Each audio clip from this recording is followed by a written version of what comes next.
Hi guys, panibagong video, panibagong recap na naman ang hatid ko para sa inyo. Para sa videong ito hatid ko sa inyo ang isang pangmalakasang adventure fantasy novel adaptation anime series na na-release nito lang July 2024. Ngunit bago yan kung magugustuhan nyo ang recap nating ito, please subscribe and click the bell button upang updated ka sa ating mga susunod pa na pangmalakasang anime recaps. Wag na nga natin itong patag-alin pa, simulan na natin ang part 1 to 12 sa episode 1 to 12 ng ating recap patungkol rito. Nagsimula ang ating kwento sa ating bida na si Kaite Takagi, isang low-profile student sa isang simpleng eskwelahan at may simpleng pamumuhay kasama ng kanyang mga magulang. Meron din siyang mga kaibigan kasama na ang kanyang childhood friend na si Haruka Katsurugi. Sa madaling salita, may magandang pamumuhay ang ating bida na walang bahid ng anumang hindi magandang nangyari. Ngunit sa kabila ng lahat ng iyon, may problema pa ring hinaharap ang ating bida at yun ay ang financial problem, kaya upang solusyonan ang problema niyang yun, kahit hindi man siya nabiyayaan ng husay at talento sa larangan ng pakikipaglaban, nakipagsapalaran pa rin siya upang maging isang explorer/adventurer sa isang dungeon na makikita sa gitna ng isang syudad na matatagpuan sa lalawigan ng Japan dahil na rin sa hirap ng buhay. Sa dungeon na ito, pwedeng kumita rito ang bawat explorer depende sa dami at value ng monster core na kanilang makokolekta na makukuha naman nila sa pagpaslang sa mga monster na makikita sa bawat floor sa loob ng dungeon, at bawat pasilidad at bawat floor rito ay may mga iba't ibang uri ng monster depende sa floor na gustong puntahan ng isang explorer. Sa loob ng 2 taon, inilaan rito ng ating bida ang kanyang libreng oras para na rin sa pera upang kahit papaano makatulong siya sa kanyang mga magulang. Ngunit dahil nga hindi siya ganun kahusay upang pumunta sa ibang floor rito sa loob ng dungeon, sa nagdaang panahon, nanatili lang siya sa first floor kung saan makikita at matatagpuan ang mga low-level slime na dinadaan-daanan lang ng ibang explorer. At sa loob ng 2 taong yun, halos umabot na ng 999 ang slime na nagawa na niya ritong mapaslang gamit lang ang kanyang sandata na isang uri ng insecticide killer spray na epektibo naman sa bawat slime na kanyang makakasalubong. Ngunit dahil palaging nasa first floor lang siya ng dungeon at palaging slime lang ang kanyang kaharap, iniisip niya tuloy kung binabansagan na ba raw siya ng ibang explorer bilang mob slayer dahil sa kanyang gawain, ngunit kahit isipin niya pa ang bagay na ito, tingin niya wala naman raw siyang magagawa dahil totoo naman raw na mahina siya at wala siyang laban kontra sa ibang monster na naninirahan sa ibang floor rito sa loob ng dungeon, hindi tulad ng ibang explorer. Habang malayang nag-iikot muli ang ating bida upang maghanap ng ika-1,000 slime na balak niyang paslangin, dito siya sinwerte dahil nakakita siya rito ng isang uri ng golden slime na bibihira lang na matagpuan, kaya nasabi ni Kaite na perpekto raw ito para sa ika-1,000 niyang biktima. Ngunit nang sinimulan na niya itong isprayhan na parang lamok, agaran itong nakaiwas mula sa ating bida, ngunit inaasahan naman ito ni Kaito kaya inilabas niya rito ang kanyang pangalawang sandata bago siya nagpakawala ulit ng insecticide na siyang tuluyang tumapos sa buhay ng slime,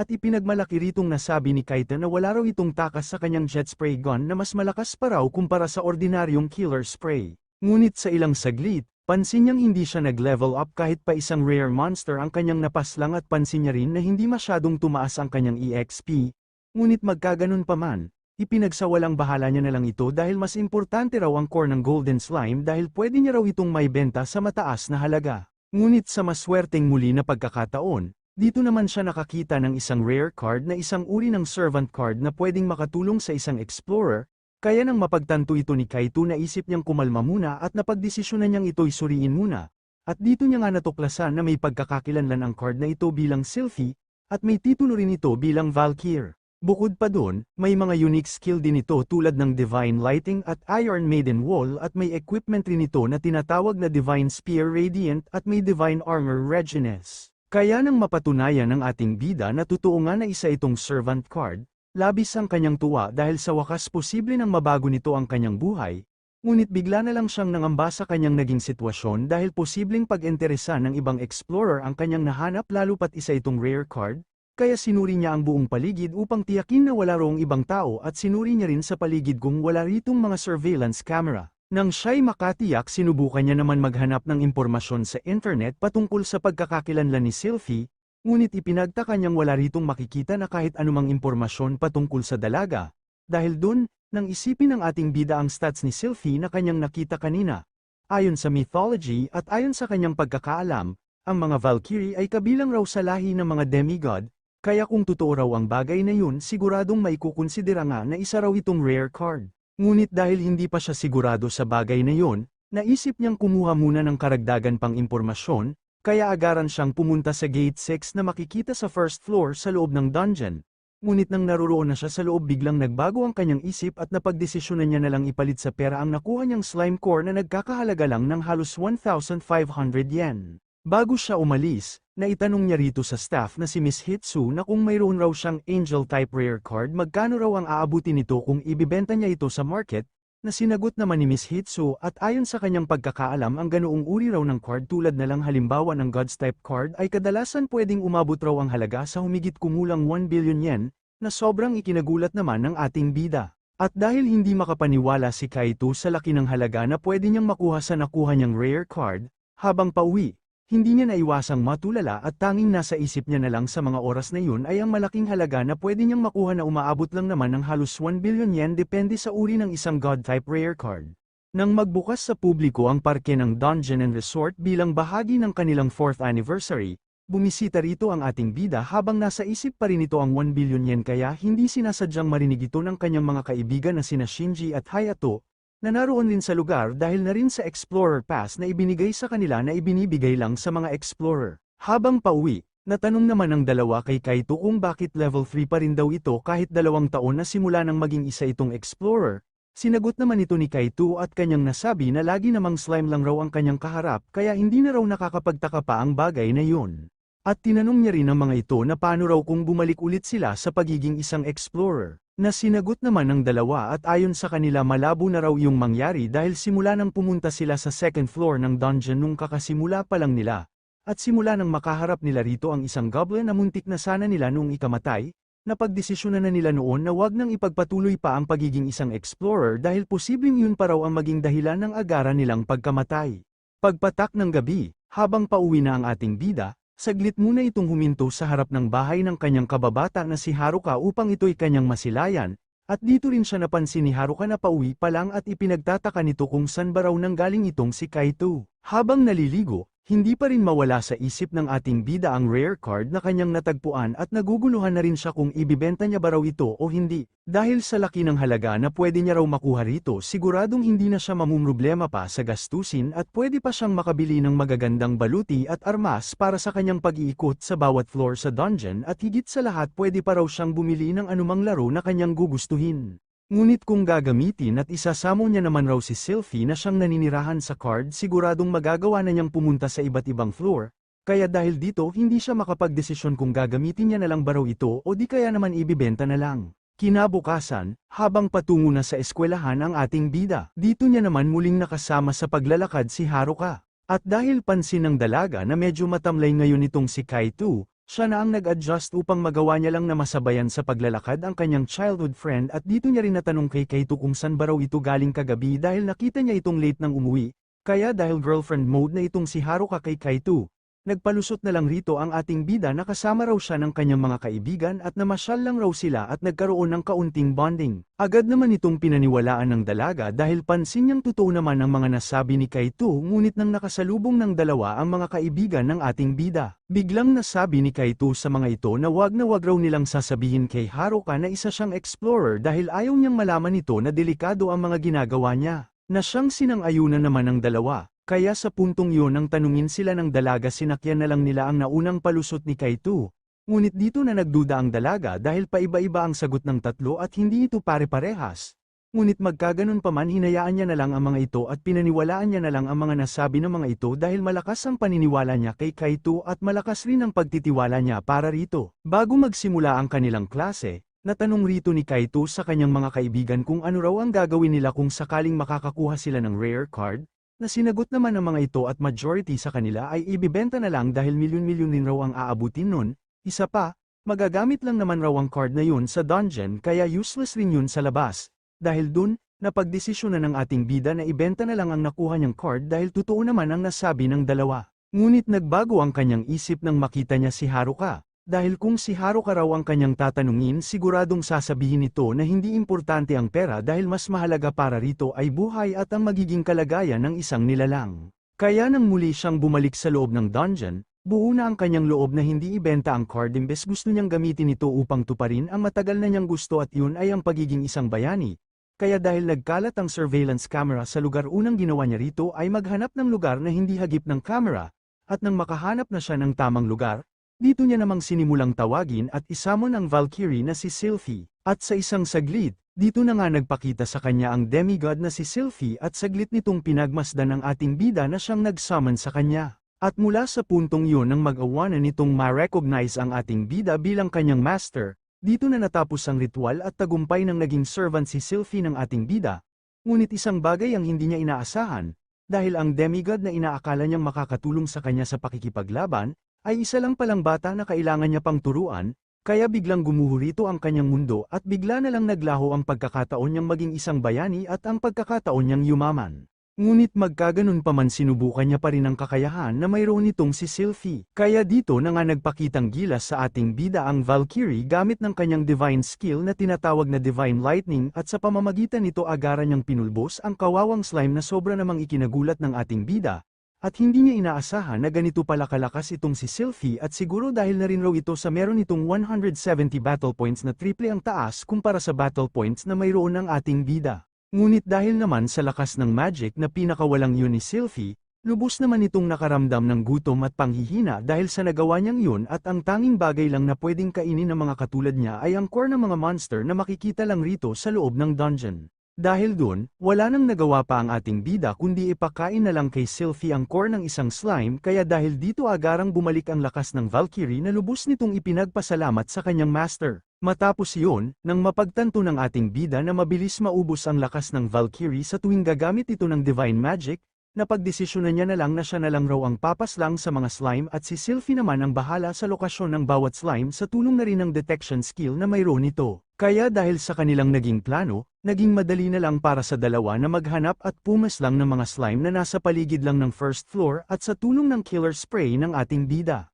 Maraming core ng mga slimes ang nagawa nilang makolekta na pwede niyang maipalit sa pera na pwede niyang iuwi para sa araw na yon. Bukod pa dun dahil sa dami ng slime na kanyang napaslang, sa wakas tumaas na sa level 4 ang kanyang stats at nakatanggap pa siya ng titulo bilang Slime Slayer, at nakapaloob rito, natataas ng halos 50% ang overall stats ni Kaito sa oras na nakikipaglaban ito sa mga slime. Matapos iyon, dahil kota na ang ating bida para sa araw na yon, napagdesisyonan na nitong magpaalam kay Sylphie at nangako na lang siya para rito na sa oras na bumalik raw siyang muli dito sa dungeon, tatawagin niya raw muli itong si Sylphie kaya sa puntong yun pansamantala muna itong ibinalik ng ating bida sa card, bago siya pumunta kay Miss Hitsu upang ipalit sa pera ang mga nakolekta niyang slime core. Hindi naman inaasahan ni Miss Hitsu na ganito raw karaming core slime ang makukuha ngayon ni Kaito na sinagot naman ng ating bida at ayon sa kanya sinwerte lang raw siya kaya nakakuha siya ng ganito karaming core slime na agad namang pinaniwalaan ni Miss Hitsu kaya pinalit niya na lang ang mga ito sa pera na umaabot ng halos 15,000 yen.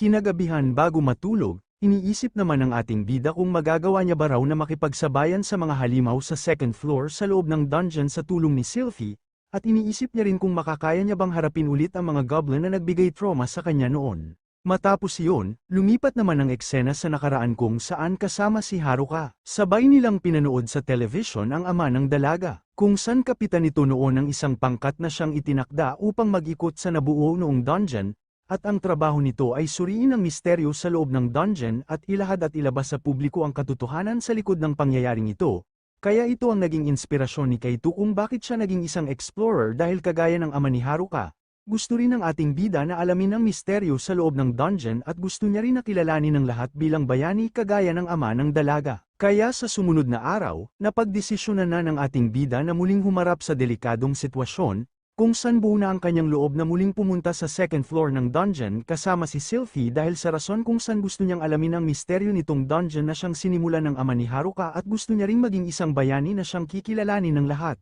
At huli, gusto niyang gawin ang bagay na ito para kay Haruka na siyang pinaka-espesyal para sa kanya. Nang tuluyan ang tumungtong sa second floor ng dungeon ang ating bida kasama pa rin si Sylphie, dahil sa trauma na bigay sa kanya ng palapag na ito noon, hindi niya naiwasan na matakot at mangamba sa sitwasyon niya ngayon na lubos namang ipinag-alala ni Sylphie, kaya sa pamamagitan ng paghawak niya sa kamay ng ating bida, inalis niya ang takot sa puso nito at binigyan niya ito ng motibasyon at pag-asa upang magpatuloy. Dahil doon, nabuhayan ng loob ang ating bida dahil hindi raw pwedeng manatili na lang siyang mahina kaya buong tapang niyang sinuyod ang pangalawang palapag nitong dungeon kahit pa hindi siya ganun kakumpiyansa. Ngunit nang sabihin ni Sylphie na meron raw siya ritong na-detect na isang goblin, dahil sa takot at pangamba, hindi na iwasan ni Kaito na tumakas at bumalik na lang sa first floor nitong dungeon. Ngunit nang maalala niya ang mga nasabi noon ng ama ni Haruka patungkol sa pagiging isang explorer, ipinaalala ng ating bida sa kanyang sarili na kailangan niya itong harapin dahil hindi niya raw makakamtan ang kanyang hangarin kung hindi niya raw ito magagawang lagpasan. Dahil dito, sa tulong at gabay ni Sylphie, napagdesisyonan niya na lang harapin mag-isa ang goblin upang ma-overcome na niya ang kanyang takot kaya gamit ng kanyang wooden sword nag-attempt siya rito ng isang pag-atake ngunit madali lang itong naiwasan ng goblin, kaya ito naman ang umatake sa kanya ng buong puwersa na agaran niya namang nadepensahan gamit ng kanyang kalasag. At dahil sa determinasyon at lakas ng loob ng ating bida, nagawa niyang matalo sa lakas ang goblin kaya niya ito napatalsik palayo, at sinundan niya pa ito ng pangalawa niyang pag-atake. Ngunit sa kasamaang palad nagawa ulit itong mapigilan ng goblin, kaya nang maalis nito ang sandata ng ating bida, ito naman ulit ang nag-attempt ng pangalawa nitong pag-atake para kay Kaito na nagawa namang mapigilan ng ating bida, at sa tulong ng kanyang killer spray na direkta niyang inispray sa mga mata ng halimaw, ito ang naging pagkakataon para sa kanya upang maglansad ulit ng huli niyang pag-atake, na muntik na sanang pumalpak nang bigla siyang matisod. Buti na lang nang dahil sa swerte, tumama pa rin sa goblin ang kanyang sandata na tuluyan na nitong ikinatalo. Matapos yun, hindi akalain ng ating bida na magagawa niya yung matalo ng siya lang mag-isa kaya lubos niya itong ikinatuwa at dahil sa nagawa niyang yun nakatanggap siya ng notice mula sa system at dito siya nakakuha ng panibagong titulo na pagiging isang Goblin Slayer. Ayon rito, ibinibigay lang raw ang titulo na pagiging isang Goblin Slayer sa mga explorer na na-overcome ang takot sa goblin at nagawa pang humarap sa goblin ng mag-isa nang walang tulong ng iba kagaya na lang ng nagawa ng ating bida. Kaya bilang pabuya, nakatanggap ang ating bida ng buff kung saan sa tuwing may kaharap raw itong goblin, magkakaroon ito ng 10% karagdagang lakas ngunit magiging mabisa lang raw ang buff na ito kung magiging tiyak ang pagkapanalo ng isang user mula sa kaharap nitong goblin. Kahit mukhang parang walang kwenta ang buff na taglay ngayon ng ating bida, ipinagsawalang bahala na lang ito ni Kaito dahil ang mahalaga na gawa niya raw manalo sa goblin ng siya lang mag-isa. Kaya kasama si Sylphie, ipinagpatuloy na lang ng dalawa ang pag-iikot rito sa pangalawang palapag ng dungeon at sa pamamagitan ng tandem nilang dalawa at sa tulong ng bawat isa, nagagawa nilang makipagsabayan sa mga goblin na kanilang nakakaharap na siyang naging dahilan upang magawa ng ating bida na umabot na sa level 6. Habang naglalakad, dahil sa tanong ng ating bida, ipinaliwanag ni Sylphie rito sa kanyang master na wala raw siyang alam patungkol rito sa dungeon dahil tanging obligasyon niya lang raw bilang servant ay tumulong sa mga katulad ni Kaito dahil nakatatak na raw sa kanyang puso na tumulong sa mga explorer na makakatagpo sa kanilang card. Matapos yun bago umuwi ang ating bida, hinarap muna nila ang isang goblin na kanilang nakasalubong at sa pamamagitan ng Divine Lightning ng Valkyrie naging madali na lang para sa kanila na ito'y tuluyang paslangin at bilang pabuya ni Kaito kay Sylphie, ipinakain niya na lang rito ang core ng goblin na ito naman talaga ang tumalo. Samantala matapos yun hindi naman inaasahan muli ni Miss Hitsu na magdadala si Kaito ng mga goblin core sa unang beses pa lang nitong pagpunta sa pangalawang palapag ng dungeon, kaya nagpalusot na lang rito ang ating bida at ayon sa kanya sinwerte lang raw siya kaya niya nagawa ang bagay na yun. Sa sumunod na araw, bigla namang sumakit ang katawan ng ating bida dahil sa matinding laban na kanyang napagdaanan at tumagal rin ang nadarama niyang ito kahit pa sa pagpasok niya sa eskwelahan. Kaya nang mapansin ito ng dalaga, natanong nito sa ating bida kung galing ba raw itong muli sa loob ng dungeon. Naagara namang itinanggi ni Kaito at nasabi niya rito na hindi na raw siya pumupunta pa sa dungeon at masakit lang raw ang kanyang katawan dahil gusto niyang maging katulad ni Schwarzenegger na may magandang pangangatawan na nakamit nito nang dahil sa pagwo-workout. Kahit pansin ng dalaga na nagpapalusot lang itong si Kaito, hinayaan niya na lang ito dahil ang importante ay nagagawa niya pa rin itong makasama at nagagawa niya pa rin itong makausap. Pagdating sa eskwelahan, ibinalita ng ating bida sa kanyang mga kaibigan na nagawa niya na raw na makarating sa pangalawang palapag ng dungeon at nagawa niya na rin raw tumalo ng mga goblin na nagbigay trauma sa kanila noon. Ngunit ayon kay Kaito hindi raw pwedeng palagi na lang siyang manatili sa unang palapag ng dungeon, isa pa, dahil sa pag-asa at motibasyon na ibinigay raw sa kanya ng isang tao nagkaroon siya ng lakas ng loob upang magpatuloy upang tuparin ang kanyang hangarin. Sa sumunod na araw, pagbalik ng ating bida sa pangalawang palapag ng dungeon. Kagaya ng dati isinagawa pa rin ng dalawa ang kanilang estilo't pamamaraan sa pakikipaglaban kaya naging madali na lang ulit para sa kanila ang araw na yon. Kaya sa sumunod muli na araw nag-awanan ni Kaito na makabili ng bagong sandata na tinawag niyang tungsten rod. At sa pamamagitan ng sandata niyang ito walang kahirap-hirap na siyang nakakasabay sa bawat goblin na kanilang makakaharap ngunit ang kapalit naman nun, sakit ng katawan at sobrang pagkapagod ang kanyang iniinda na napansin muli ng kanyang kababata na si Haruka. Sa sumunod muli na araw, nang magawa ng ating bida na makapaslang ng isang goblin. Sa wakas umabot na ng level 10 ang kanyang kasalukuyang stats at nakatanggap ulit siya ng isang buff na tinatawag na God's Blessing na ibinibigay lang sa mga explorer na may paniniwala sa Diyos at pinapahalagahan ng isang Diyos, at ang mga benefits ng buff na ito ay stats boost at stats increases sa tuwing magagawa ni Kaito na mag-level up, at ang boost ay nakadepende lang raw sa pagmamahal ng isang explorer sa kanyang divine being o nakakasamang Diyos. Dahil dito, inisip agad ng ating bida na siguro isa raw itong OP skill, kaya agaran niyang sinamba si Sylphie dahil ito lang raw ang divine being na kasama niya ngayon kaya hindi malabong may koneksyon raw kay Sylphie ang buff niyang yun. Dahil dun pinuri niya ng lubos itong si Sylphie at lubos siya ritong nagpasalamat sa mga bagay na naitulong raw nito na sobra namang na-appreciate ng Valkyrie at hindi ito makapaniwala sa kabaitan na ipinapakita ngayon ni Kaito para sa kanya. Matapos iyon, sa maswerte ulit na pagkakataon, dito naman nakaharap ng dalawa ang isang rare monster na isang uri ng glowing skeleton. Kaya inisip rito ng ating bida na siguro parte raw ito ng God's Blessing ni Sylphie. Dahil dun, nang walang pag-aalinlangan agarang gumamit si Sylphie ng skill na tinatawag na Iron Maiden Wall bilang depensa kaya nagawa niya mapigil ang lumapit sa kanila ang skeleton kasunod nun sa pamamagitan naman ng tungsten rod ni Kaito agaran niya itong inatake. Ngunit sa kasamaang palad wala ritong epekto ang kanyang sandata, dahil doon, sa utos ng ating bida, agarang nagpakawala si Sylphie ng Divine Lightning Strike na siyang direktang tumama sa pagmumukha ng halimaw na tuluyan na nitong ikinatalo. Matapos iyon dahil sa dalawang divine skill na nagamit ni Sylphie, nakaramdam na naman nga ito ng gutom na agad namang napansin ng ating bida, kaya dahil hindi niya alam kung may value ba ang core na kanyang nakuha at dahil si Sylphie naman ang siyang tumalo sa skeleton, ipinakain na lang ng ating bida kay Sylphie ang core ng skeleton na sobra naman itong nagustuhan at nasabi nitong mas masarap pa raw ito kumpara sa mga core na nakain niya noon. Ngunit nang malaman ni Kaito mula kay Miss Hitsu na mataas pala ang value ng core na nakuha nito kanina na umaabot sa mahigit 2 million yen, bigla na namang gumuho ulit ang mundo ng ating bida dahil ginawa lang merienda ni Sylphie ang core na pwede niya na sanang ikayaman. Ngunit kinagabihan, napag-isip-isip niyang siguro ayos na rin raw yun dahil marami naman ang naging tulong ni Sylphie sa kanyang pakikipaglaban kontra sa mga halimaw.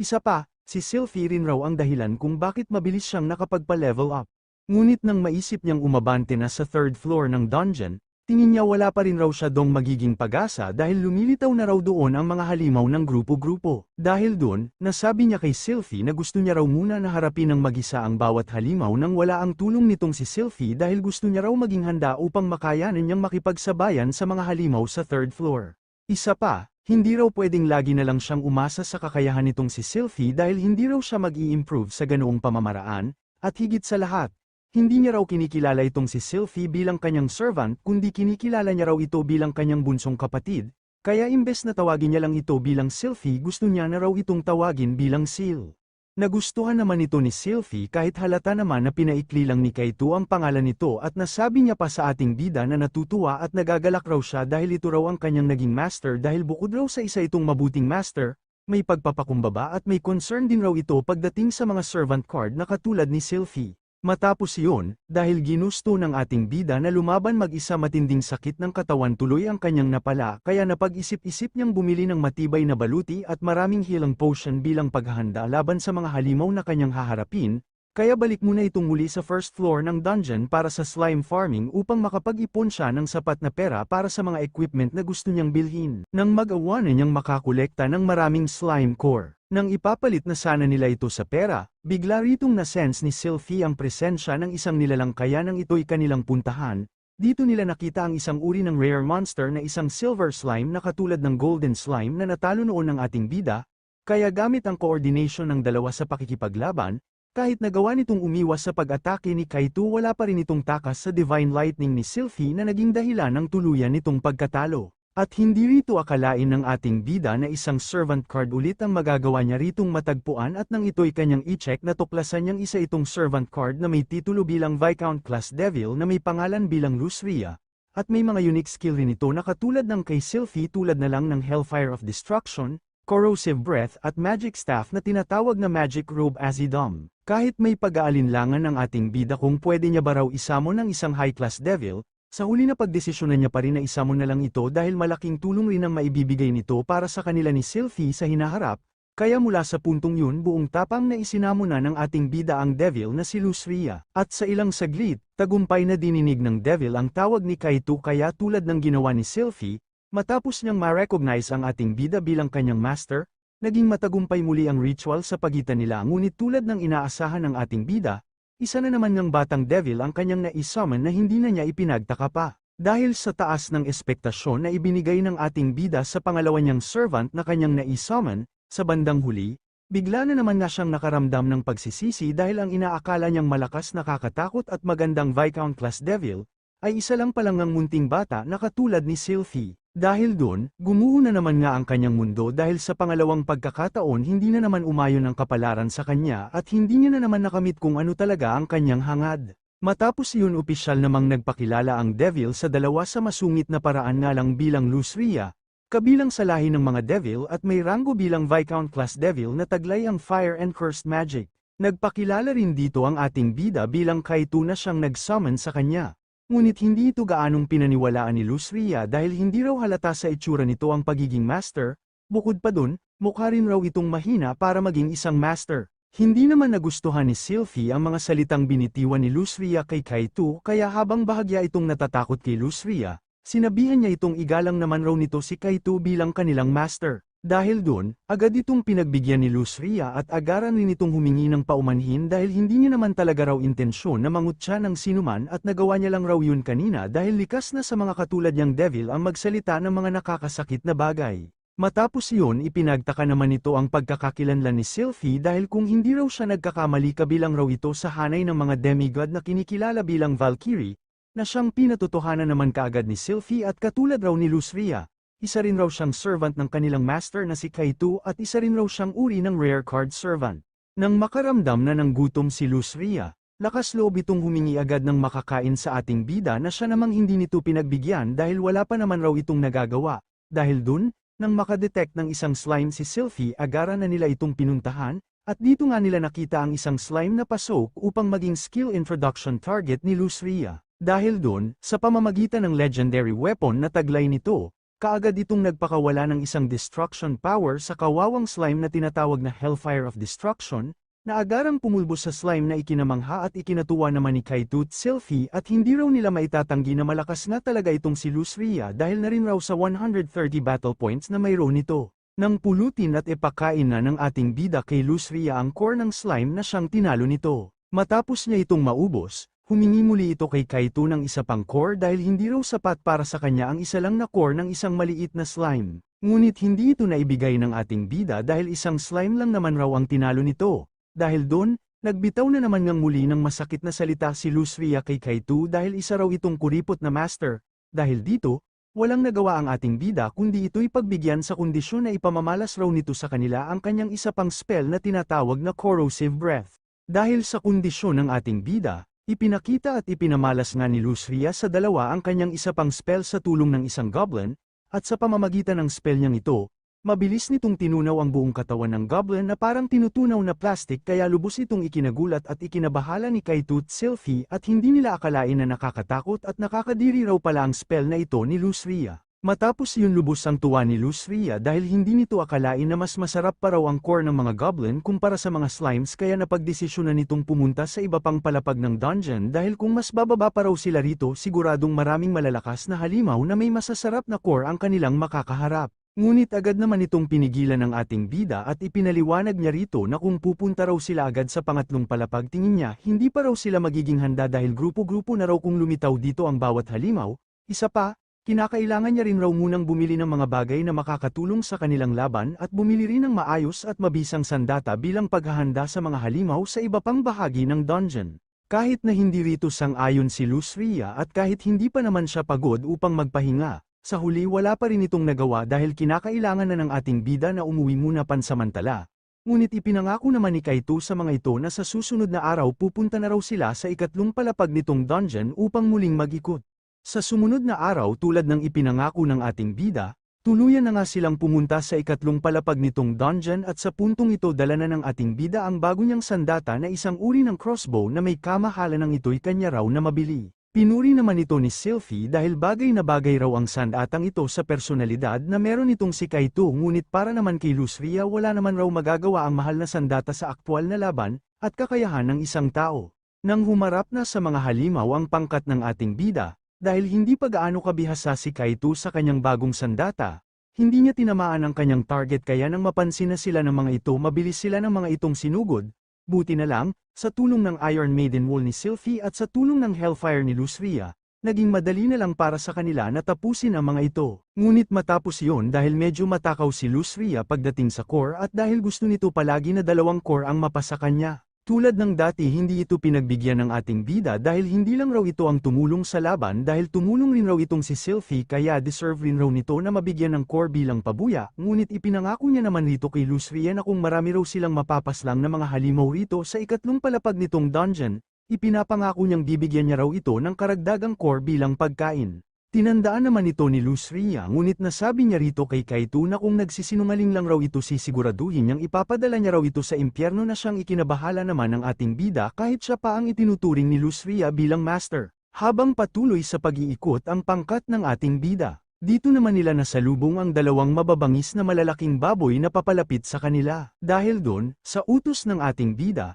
agarang nagpakawala ulit ng Hellfire si Luzria direkta sa pagmumukha ng mga baboy ngunit isa sa mga ito ang nagawang makaligtas sa pagsabog na iyon. Dahil dun, ang ating bida na mismo ang nagboluntaryong tapusin na ito at sa pamamagitan ng kanyang sandata tiniyak niyang magagawa niya na talagang tamaan ang kanyang target, kaya sa puntong iyon, nagtagumpay na nga siya upang ito'y mapabagsak. Ngunit hindi naman yun naging sapat upang ito'y kanyang tuluyang mapaslang kaya sa pagkakataong yun umatake muli sa kanila ang baboy at dahil sa sobrang kabatakot ng ating bida, nawalan ulit ito ng balanse kaya ito bigla na lang napaupo ngunit dahil naman doon nagawa niyang magpakawala ng isa na namang pag-atake na direktang tumama ulit sa pagmumukha ng baboy at sa pagkakataong ito, sa wakas nagawa na niya itong tuluyang mapaslang ng dahil lang ulit sa swerte. At dahil sa nagawa niyang yun, umangat muli ang kanyang stats ng level 11 na lubos pinuri ni Sylvie ngunit walang pakinaman rito si Luzria dahil tanging mahalaga lang raw para sa kanya ay ang mga core na ibibigay ni Kaito bilang kanyang pagkain, na ipinag-alala naman ng ating bida dahil kung ganito raw palagi ang magiging takbo ng kanilang pag-iikot dito sa ikatlong palapag, siguradong wala raw silang patutunguhan lalo pat matakaw si Luzria pagdating sa mga core. Dahil doon, habang pauwi, hindi mawala sa isip ni Kaito ang problema niyang ito at kung paano niya ito masosolusyonan. Ngunit bigla na lang nakuha ng isang pangkat ang kanyang atensyon nang pinag-uusapan ng mga ito ang kanilang pangkat na kasalukuyan na raw nakarating sa ika-6 na palapag ng dungeon. Dahil dun, nang ito'y kanyang marinig, muli siyang naghangad at nagkaroon ulit siya ng motibasyon upang magpatuloy upang balang araw magawa rin raw ng kanyang pangkat na makarating sa ika-6 na palapag at higit pa. Ngunit dahil sa pagiging abala niya sa pagiging isang explorer at sa kagustuhan niyang lumakas, nakalimutan niya na ang gawain sa kanilang paaralan tulad na lang ng pagpili sa gusto nilang pasukan na eskwelahan. At sa puntong ito, dito nga siya tinanong ni Haruka sa kung ano raw na eskwelahan ang napili na nito na hindi naman nasagot ng ating bida. Imbes binalik niya na lang ang tanong sa dalaga kaya nang sabihin nitong napili niyang mag-aral sa Oka Academy, sinagot na lang rito ng ating bida na parehas raw sila nito ng napiling eskwelahan. Dahil dun, lubos ang tuwa ng dalaga dahil hindi raw sila magkakahiwalay ng eskwelahan ni Kaito at mananatili pa raw ang kanilang pagsasama na nagsimula nung sila'y nasa kindergarten pa lamang. Nang balik dungeon ng muli ang ating bida, nagpatuloy pa rin ang pagpapakitang gilas ni Luzria gamit ng kanyang Hellfire at Corrosive Breath na agarang pumapaslang sa mga halimaw na kanilang kaharap. Ngunit bawat core ng halimaw na kanyang napapaslang ay napapasa kanya rin. Bukod pa doon, panay puri na rin rito ang ating bida na bahagya namang ikinakalungkot ni Sylvie. Dahil dun, gamit ng Divine Lightning ng Valkyrie nagpakitang gilas rin ito para sa atensyon ng ating bida. Ngunit mas nang ibabaw pa rin para kay Kaito ang sunod-sunod na Hellfire na pinapakawala ni Luzria. Kaya hindi na napigilan pa ni Sylvie na mainggit at malungkot dahil sa naging sitwasyon niyang ito. Ngunit sa ilang sandali, napansin ni Kaito na may hindi tama sa mood ngayon ni Sylvie at pansin niya rin na bahagya siya nitong iniiwasan. Kaya dahil dito nagkaroon muli ng panibagong iniisip ang ating bida dahil hindi niya malaman ang rason kung bakit ganun ang ipinapakitang ugali ni Sylvie.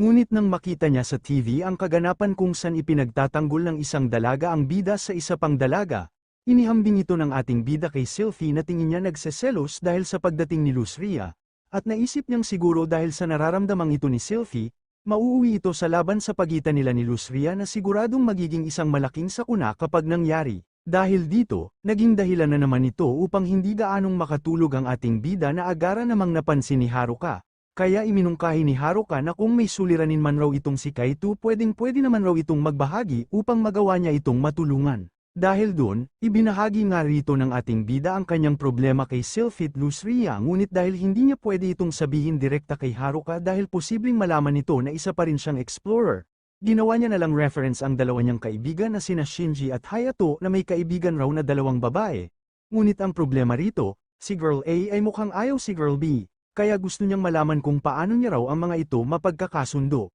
Sinagot naman ito ni Haruka at base sa kwento ni Kaito. Tingin niya mukhang nagseselos nga talaga raw itong si Girl A kay Girl B ngunit dahil hindi siya rito nakakatiyak, kinakailangan lang raw na direkta itong tanungin ni Kaito upang sabihin ni Girl A ang tunay niyang dahilan, kung bakit ayaw niya si Girl B. Dahil sa payo na ibinigay ni Haruka, ginawa nga ito ng ating bida at tanging si Sylphie lang muna ang isinamon nito upang personal niya itong makausap, at dito direkta niya itong tinanong kung ano raw ang masasabi nito patungkol kay Lusria, na sinagot naman ni Sylphie at pag-aamin niya, nung una, kinakabahan at bahagya raw siyang natatakot kay Lusria ngunit nang malaman niyang wala itong intensyon na manakit ng sinuman, sinimulan niya na itong magustuhan bilang kompanyon at kaibigan. Ngunit hindi rito kumbinsido ang ating bida dahil alam niyang may lihim pa raw itong ayaw nitong sabihin na pilit nitong itinatago kaya gusto niya raw itong malaman mula kay Sylphie upang magawa niyang masolusyonan ang suliranin nilang ito. Dahil dito wala nang nagawa pa ang Valkyrie kundi aminin na kay Kaito na bahagya raw siyang nagseselos kay Lusria dahil simula nang naisaman raw ito ni Kaito hindi na raw tulad pa ng dati ang atensyon na ibinibigay raw nito para sa kanya. Kaya tanging gusto niya lang naman raw ay maging patas ang atensyon at trata na ibibigay nitong si Kaito para sa kanyang dalawang servants. Isa pa, sa mga nagdaang mga araw mas maraming core pa raw ang ibinibigay nito kay Lusria at panay papuri rin raw siya para dito. Dahil dito, napaisip ang ating bida kung ganito ba talaga ba raw magselos itong si Sylphie o sadyang nagtatampo lang raw ito. Ngunit magkaganon pa man, pinakinggan pa rin ito ang hinanaing ni Sylphie kaya ipinangako niya rito na magiging patas na raw siya simula ngayon sa atensyon at trata na ibibigay niya para rito kina Sylphid Lusria, na lubos si kinatuwa ng Valkyrie at nasabi nitong lubos raw siyang nagagalak dahil si Kaito ang kanyang naging master. Dahil doon, sa ilang saglit tinupad na nga ng ating bida ang kanyang pangako at naging patas na nga ang pagtrate niya sa dalawa at patas na rin ang papuring ibinibigay niya sa mga ito. At sa punto ding yun dahil sa Divine Lightning na pinakawalan ni Sylphie na agad tumapos sa papalapit na baboy. Sa wakas nagawa na rin niyang mag-level up at sa puntong yun umangat na ang kanyang stats ng level 2 na hindi ko maintindihan kung bakit, ngunit magkaganon pa man tumaas naman ng husto ang kanyang battle points na umaabot na ng 100 at 70 na siyang naging dahilan upang magawa niyang magpakawala ng mas mapaminsala pang Divine Lightning at mas pinatibay pang Iron Maiden Wall na sobrang ikinamangha ng ating bida. Ngunit dahil sa pagtaas ng stats ni Sylphie, hindi na rin sapat para sa kanya ang isang core bilang pagkain kaya kahit nahihiya siyang humingi pa ng pagkain sa ating bida, dahil sa gutom buong tapang niyang sinigaw kay Kaito na hindi pa rin raw siya busog kaya kailangan niya pa ng isa pang core bilang pagkain. Dahil doon, umuwing luhaan ng ating bida dahil kakaunting piraso lang ng core na galing sa ikatlong palapag ang kanyang naipalit sa pera dahil ginawa ng pagkain ni Sylphid Lusria ang karamihan sa mga ito. Kaya upang muling makaipon bumalik ulit siya sa unang palapag upang muling pumaslang ng mga slimes sa pamamagitan muli ng kanyang original weapon na insecticide killer spray, at narito rin si Sylphie na panay papuri sa kanya dahil sa loob lang raw ng ilang minuto umabot agad sa mahigit 25 slimes ang kanyang napaslang.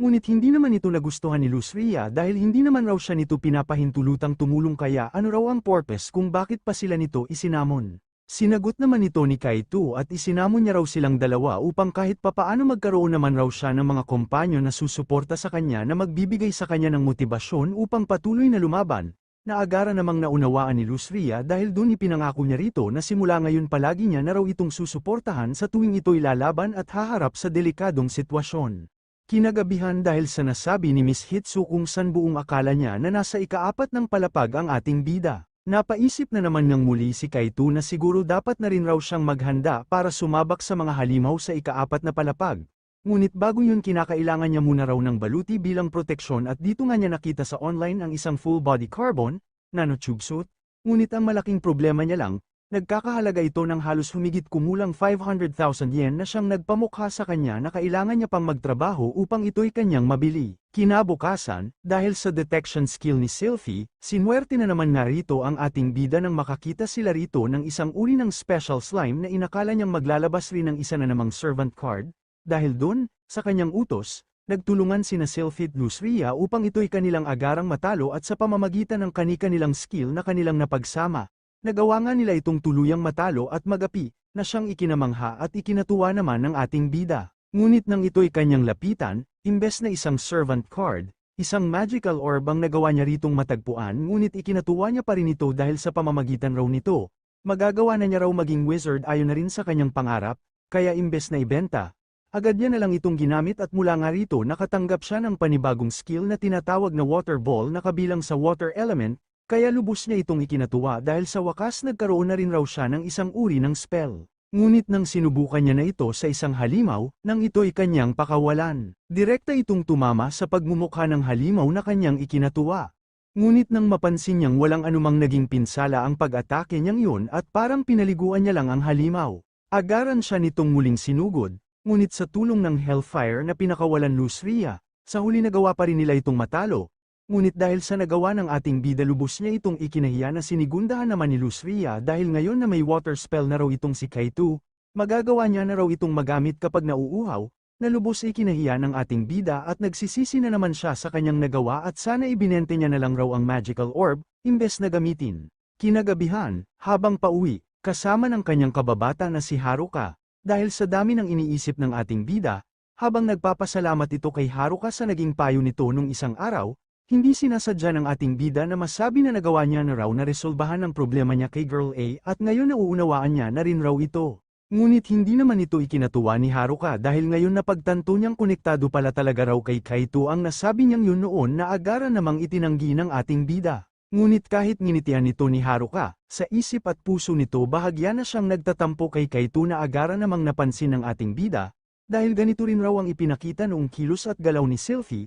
Ngunit ipinagsawalang bahala niya na lang ito habang si Haruka naman sa may pinto ay nagseselos at nagtatampo nga dahil inaakala niyang may karibal siya sa puso ng ating bida, which is meron naman talaga marami pa nga eh. Upang maging kapaki-pakinabang sa laban ng kanyang abilidad matyaga niya itong sinanay kahit kapalit pa nito ay mabilis na pagkaubos ng kanyang lakas at dahil sa kanyang determinasyon at kagustuhan maging bayani at sa support at tulong na rin ng kanyang mga servants, hindi nagtagal nagawa na rin niya itong kontrolin na dumating pa sa puntong nababago na rin ito ang hugis ng kanyang abilidad sa tulong na rin ng kanyang imahinasyon. Magkaganon pa man dahil sa walang tigil niyang naging pagsasanay, sobra niyang napuwersa ang kanyang katawan na dumating pa sa puntong dahil sa kanyang pagkapagod aksidente siyang na-outbalance sa isang dalaga. At dahil pansin ng mga dalaga ang matinding pagsusumikap ni Kaito o tawagin na lang natin bilang Kite, nagkaroon sila rito ng motibasyon upang mas lalo pang magpursigi upang mas lalo rin silang maging malakas. Isang araw nang makatulog sa klase ang ating bida, nang inis itong ginising ng kanyang guro, aksidente niyang nasabi rito na mas lalo pa raw niyang huhusayan sa pagsasanay. Na agad namang napansin ni Haruka kaya matapos ang klase ng tanungin nito si Kite patungkol sa nasabi nito kanina at nang akalain niyang nagsasanay ito upang muling pumunta sa dungeon,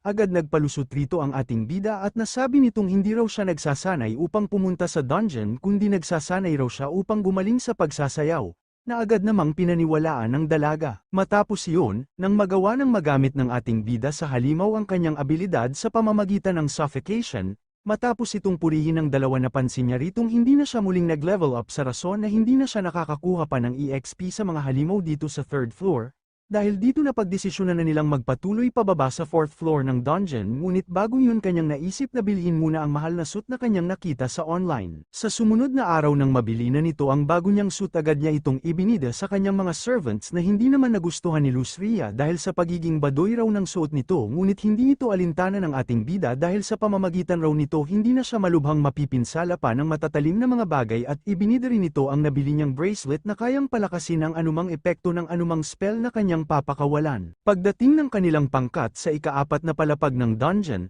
Nang malaman nilang mga malalaking ipis pala ang mga makikita rito dahil sa takot at pagkataranta agad nagpaulan ng mga spells ang dalawang servants ng ating bida at mabilis nilang pinapaslang lahat ng ipis na kanilang makikita hanggang ultimo kanilang master ay mapapaslang rin nila nang dahil sa sobrang takot. Nang huminahon na ang dalawa, salamat sa mga ito nagawa agad nilang mapunta sa bungad ng 5th floor at nagawa pa nilang makakolekta ng maraming core na mula sa mga ipis, na kahit nakakadiri ay matyaga pa ring kinain ng dalawa upang maibalik lang ang lahat ng lakas na nawala sa kanila. Matapos iyon sa tulong ng detection skill ni Sylphie agad nagpakawala ng pisikal na pag-atake ang ating bida sa dalawang halimaw na kanilang natagpuan. Ngunit dahil hindi epektibo ang sandata ni Kite sa mga halimaw dahil sa kanilang anyo, sa tulong ng Hell of Destruction ni Lusria, agaran nila ang mga itong napaslang. Ngunit nang maisip ng ating bida na kakailanganin niya ng abilidad ng kanyang mga servants dahil sa kakaibang anyo ng kanilang mga kalaban, inalok niya rito ang mga core ng mga ipis na natalo nila kanina upang ibalik ang nawala nilang lakas, na hindi naman tinanggap ng dalawa dahil sa pangit na lasa ng mga ito dahil dito hindi na ito ipinilit pa ng ating bida at kanyang napagdesisyonan na itago't ipalit na lang ang mga ito sa pera. Matapos iyon habang iniikot ng tatlo ang palapag na kanilang kinaroroonan napansin naman bigla ni Sylphie ang kakaibang presensyang kanyang nararamdaman sa pader sa kanyang harapan at dahil wala namang napapansing kakaiba rito si Lusri at Kite sa pamamagitan ng Divine Lightning ni Sylphie kanyang pinatunayan at dito kanilang natuklasan na may makikita pala ritong isang uri ng hidden dungeon. Nang ito'y kanilang pasukin matapos magbigay babala ng ating bida patungkol sa mga posibleng mga patibong hindi pa man nagtatagal agad nakaapak ng isa si Lusria na agad namang sinalo ng ating bida kaya matapos itong tamaan ng palaso kahit may suot pa siyang proteksyon nakaramdam pa rin ito ng matinding sakit ng katawan, kaya nang makaapak muli ng patibong si Lusria sa pagkakataong ito agad na siyang umiwas ngunit sa hindi sinasadya nakaapak rin ito ng isa, dahilan ng pagkakakuryente nito. Pagdating ng tatlo sa harap ng isang malaking pinto, dahil sa kakaibang presensyang nararamdaman rito ni Sylphie naisip nilang magimstiga ngunit dahil hindi ito mabuksan ng ating bida,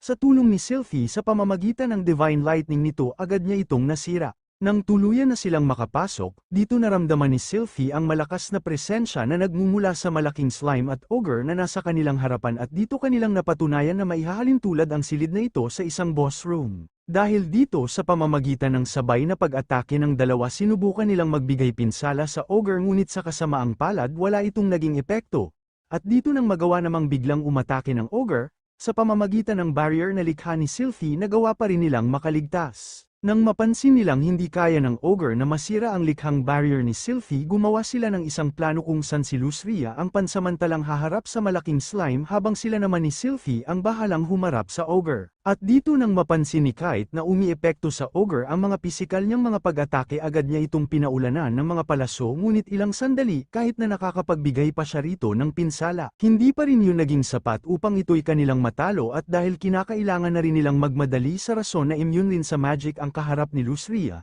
naisip ng gamitin ng ating bida ang kanyang magic at sa tulong ng bracelet na kanyang suot naging yellow bigla ang kanyang abilidad na naging kanyang advantage upang makapagbigay muli ng mga epektibong mga pag-atake sa pagmumukha ng ogre. Ngunit nang mapagtanto ng ating bida na mabilis na namang inuubos ng kanyang abilidad ang kanyang MP at nang mapagtanto niya ring 3 beses na lang siya makakapag-atake naisip niyang palakasin pa ang kanyang abilidad dahilan kaya lubos itong ininda ng halimaw at sa pamamagitan ng uli nitong naging pag-atake nagawa nitong tapusin ang una nitong naging laban. Matapos iyon sa pamamagitan ng kanyang kalasag agad siyang nagbigay proteksyon kay Lusria at kinuha muna niya ang atensyon ng slime upang mabigyan ng oras si Sylphie upang magawa nitong makapaghanda sa papakawalan nitong Divine Spear na ilang saglit tuluyan na nga nitong naisagawa na bahagyang nagparalisa sa halimaw ngunit nang mapansin ni Kite na hindi pa rin yun naging sapat na isip na sana niyang umatras ngunit nang maalala niya ang mga nasabi ng kanyang iniidulo na pagdesisyonan niyang hindi sumuko at patuloy na lumaban. Kaya sa pamamagitan ng kanyang insecticide spray unti-unti na siyang nakakapagbigay pinsala sa slime at sa tulong ng barrier na likhang muli ni Sylphie napigilan nito ang counter-attack ng halimaw na siyang nagbigay pagkakataon naman sa ating bida upang maglabas na ng pesticide guns na siyang ginamit nito upang tuluyang tapusin sa lason at suffocation ang malaking halimaw na laking tuwa naman ng kanyang mga servants. Matapos uminom ng potion ng ating bida agad nitong napansin na bahagya ng tumaas ang stats ni Lusria at pansin niya rin na maging siya ay nag-level up na rin sa level 15. Matapos iyon, nang makuha na nito ang core ng natalo nilang ogre naisip niyang mataas-taas na halaga ang makukuha niya rito ngunit na makita nito ang kitchen knife na isang uri ng magic sword na galing sa natalo nilang slime hindi nila maisip kung magiging kapaki-pakinabang ba ito sa hinaharap. Magkaganon pa man ang ipasuri na nito sa appraiser ang core ng ogre na kanyang natalo.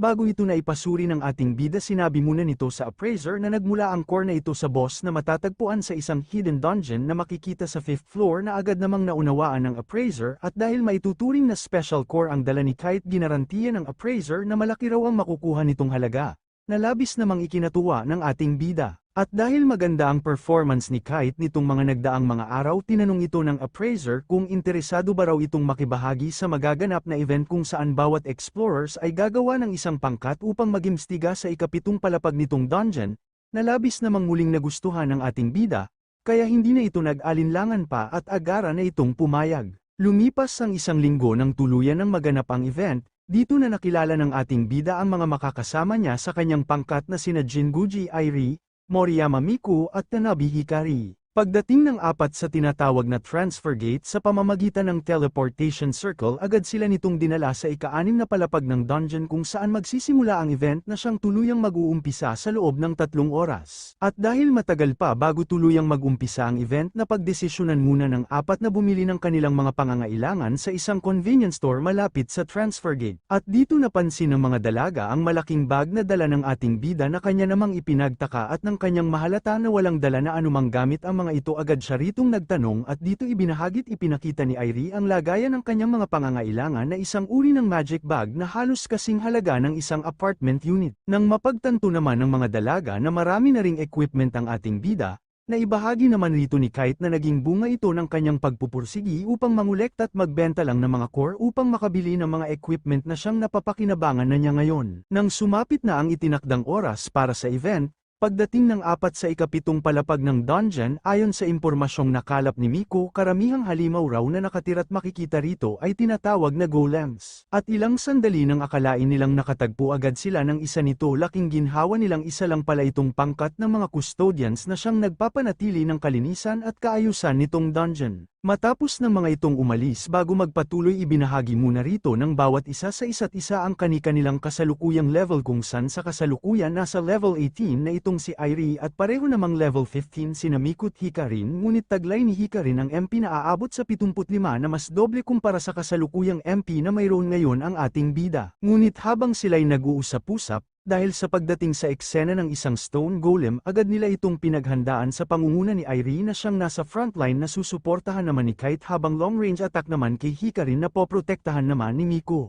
Nang sumang-ayon sa plano ang lahat una nang nag-attempt ng pag-atake si Airi at dahil sa husay nito pagdating sa malapitang pakikipaglaban hindi nagtagal na talo nito ang golem nang wala nang tulong pa ng tatlo nitong kasama. At nang dumating ang sunod nilang kalaban na isang uri ng bronze golem si Hikari naman rito ang nagpakitang gilas at sa pamamagitan ng nakas nitong spell na tinatawag na Earth Wave nagawa niya itong mabihag at sa tulong ng rare card ni Miku na si Snatch na siyang naglabas ng wind attack na gawang muli ni Hikarin na maglabas ng firebolt na siyang nagbigay pinsala sa kanilang katunggali at sa tulong ni Airi na siyang nagbigay ng huling pag-atake, tuluyan nila itong natalo't napaslang. Nang akalain nilang tapos na ang laban bigla na lang sumulpot sa likuran ng mga dalaga ang isang iron golem na muntik nang tumapos sa buhay ni Miku at Hikarin kung hindi sa tulong ni Airi at dahil sa tigas ng pangangatawan ng golem, hindi ito naapektuhan ng sandata ni Airi at maging ang magic ni Hikarin at sama ni Miku ay wala rin ritong nagiging epekto. Dahil dito dahil gipit na sila sa laban, nang balak na nitong tawagin sina Sylphid Lusria bigla na lang nahulog rito ang napulot niyang steak knife na ayon sa description ay itinuturing na magic sword na kilala sa tawag bilang Balzard. At dahil nakasalalay sa iniisip ng isang user ang magiging lakas ng Balzard inisip ng ating bida na magagawa niyang talunin ang golem na nasa kanyang harapan at nang ito'y kanyang isagawa,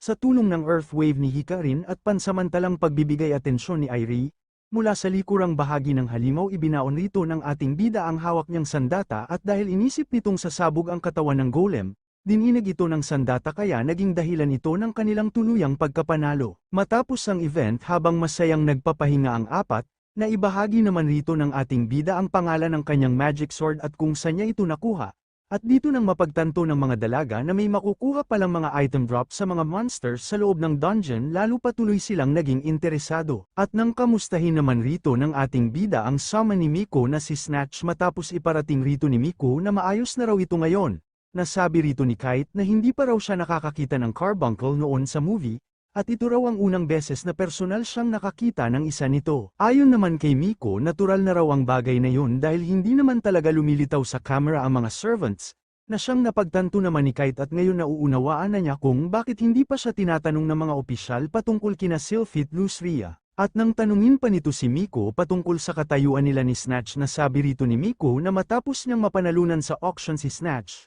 upang maging legal, ipinaregister niya ito sa guild bilang kanyang summon. Ayon naman kay Irie, dahil makikita ang transfer gate sa kada 5 palapag, gusto nila ni Miko at Hikarin ngayon na pumunta't maglakbay hanggang sa 11th floor at inaanyayahan muli nila itong si Kite sa kanilang pangkat dahil kahit sabihin pa raw nitong ni Kite na normal na explorer lang siya at maituturing lang siya bilang background character, hindi raw nila yun alintana dahil mas panatag pa raw sila pag ito ang kanilang kasama. Pinag-isipan naman itong maiigi ng ating bida, ngunit nagdadalawang isip pa rin siya kung tatanggapin niya ba ang alok ng mga ito o hindi dahil sa dalawang rason. Una, baka hindi pumayag sina Sylphie at Lusria. At pangalawa, baka pag nakita ng 3 dalagang ito na may kasama siyang 2 babae, baka pwede pa siyang mahulit makulong. Dahil dito, humingi muna siya ng oras sa mga dalaga upang mag-isip sa kanyang magiging sagot at gusto niya muna raw na humingi rin ng permiso sa kanyang mga kompanyon patungkol dito. Kaya nang muli itong bumalik sa dungeon, dito na niya ibinahagi sa kanyang mga nagtatampong mga servants ang alok sa kanya ng mga dalaga na hindi naman nagustuhan ni Lusria, lalo pat inirereklamo rin ito kay Kite ang hindi nito pag-summon sa kanila at hindi rin sila sumasang-ayon sa karagdagang miyembro dahil sapat na raw para sa kanila ang bilang nila ngayon. Inirereklamo rin rito ni Lusria ang pagtawag pa rin ni Kite sa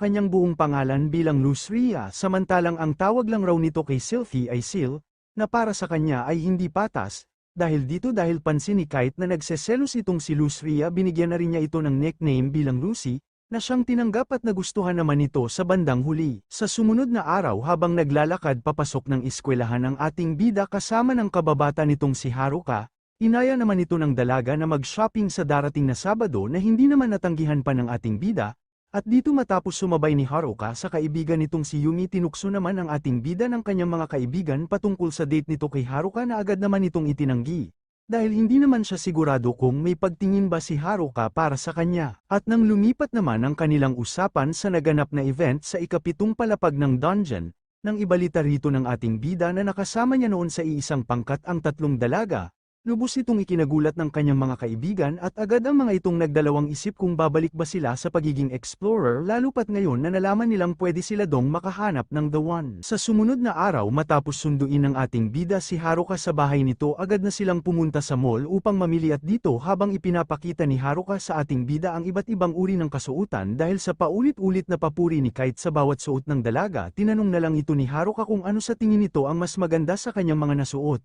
Na sinagot naman ni Kite na gusto niya ang huli nitong sinuot na siya namang lubos nitong ikinatuwa. Matapos yun, habang tumatagal ang pagsasama ng dalawa, mas lalo itong nagkakaroon ng pagtingin ng ating bida para kay Haruka at habang tumatagal, napapaisip na rin siya kung nasa isang date ba talaga sila. Ngunit nang mahalata naman rito ng dalaga na medyo nag-iba ang pangangatawan ng ating bida, sinagot ito ni Kite na dahil lang raw ito sa kanyang dance training na pinaniwala ang muli ng dalaga. Matapos yun, sa hindi sinasadya, nagkaroon ng indirect kiss ang dalawa na tanging si Haruka lang ang nakahalata. At kahit nahahalata niya ring nasa dungeon ang isip ngayon ng ating bida, hinayaan na lang niya ito, ngunit nang makita na niya ang isang sanggol na kasama ng magulang nito, dahil sa pangungulila hiniling na niya sa ating bida na pumunta sila sa isang lugar na ayaw niyang puntahan at ito ay ang dungeon sa loob ng isang gusali kung saan naruroon ang kanyang ama na bigla na lang nawala at naglaho na parang bula. At nang mapagtanto ng ating bida na gusto lang siyang ilayo ni Haruka mula sa dungeon kung saan nawala ang ama nito na si Captain Katsurugi,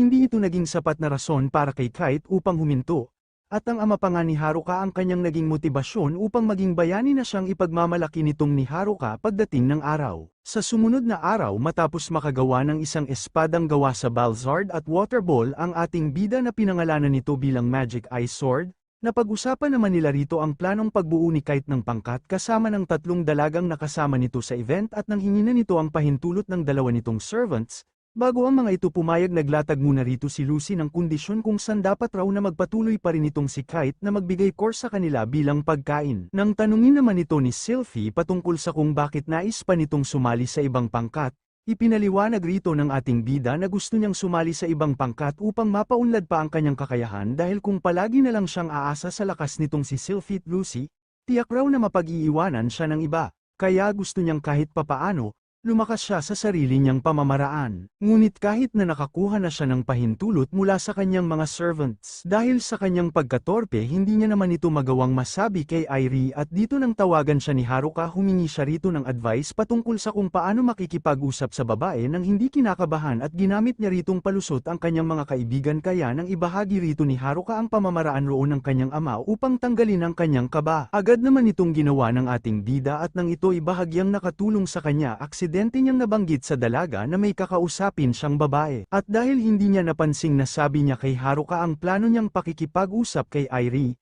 nang ibaba na nito ang telepono, muli na namang nagselos rito ang dalaga. Habang kasalukuyan namang nagsasanay sa paggamit ng sphere itong si Irie, dito naman na ito tinawagan ni Kite upang sabihin rito na pumapayag na siya sa alok nitong pakikipag-team up. Ngunit magaganap lang ito every weekends na siyang naunawaan naman kaagad ni Irie dahil weekends naman talaga sila nagsasama-sama dahil sa pag-aaral. Nang muling nagsama-sama ang 4 sa ikapitong palapag, ipinamalas na rito ng ating bida ang kanyang husay sa paggamit niya ng panibago niyang sandata na siyang naging dahilan upang madali na lang para sa kanyang tumalo ng mga stone golems na siyang personal namang nasaksihan ng mga dalaga. Kaya nang tanungin siya ng mga ito patungkol sa kanyang kakaibang sandata, ibinahagi niya ritong kombinasyon nito ng Balzard at ng kanyang spell na tinatawag na Water Ball na nabago naman ng anyo at naging yelo nang dahil sa bracelet na kanyang taglay. Agad naman itong naunawaan ng tatlo at hindi nila inaasahan na ganito kabihasa si Kite sa pagbibigay detalye na parang hindi ito naglalakbay mag-isa dahil dito upang manatili ang sekreto ng ating bida. Inilihis nito ang usapan at pinuri nito ang Maginata technique ni Irie na ipinagpasalamat naman ng dalaga at ipinagmalaki nitong nagsasanay na raw siya ng ganitong technique simula pagkabata na naging dahilan kaya para na itong bahagi ng kanyang katawan ngayon. Kinagabihan ng kanyang maalala ang masasarap na mga pagkaing hinain ng mga dalaga habang nasa dungeon,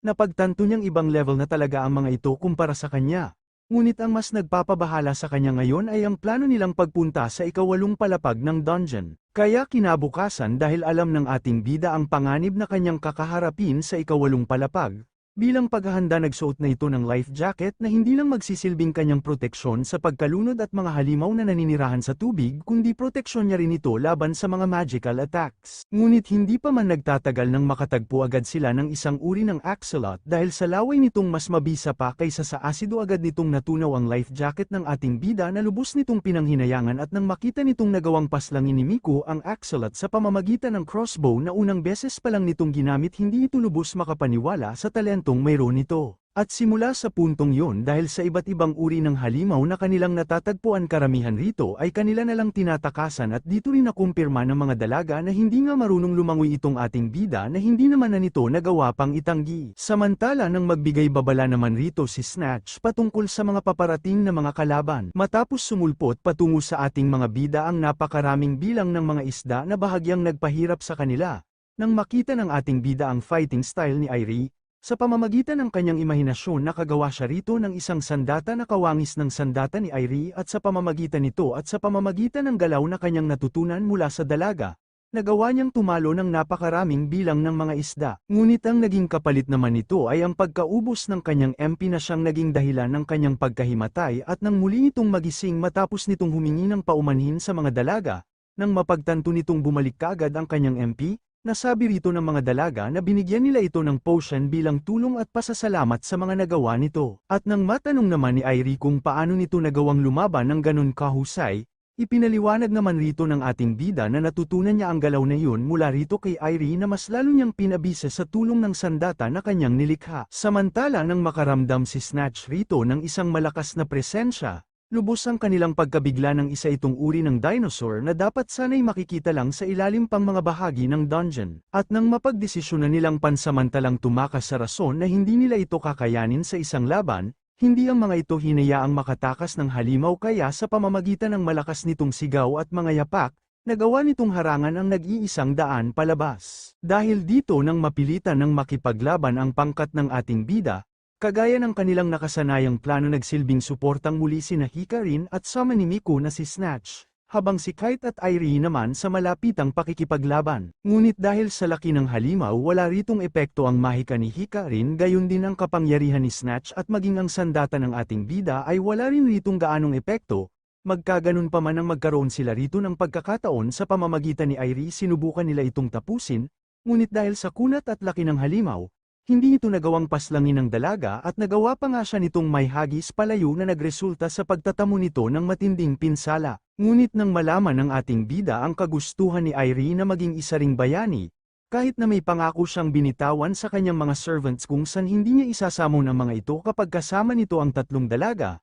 dahil wala na siyang ibang pagpipilian at dahil nasa panganib na rin sina Miku at Hikarin, sa huli nagawa na nga niyang tawagin ang kanyang mga servants. Nang tuluyan ng lumabas ang mga ito, sa utos ni Kite agad silang nagpakawala ng destructive magic na tinatawag na Divine Lightning at Hell of Destruction na siyang tuluyang pumulbos sa kaharap nilang halimaw. At matapos yun, nang malaman ng mga dalagang may mga cute palang servants itong ating bida, hindi nila napigilan pa ang kanilang sarili na panggigilan ang mga ito at tinawag pa nila ang mga ito sa kanilang nickname bilang Seal at Lucy. Matapos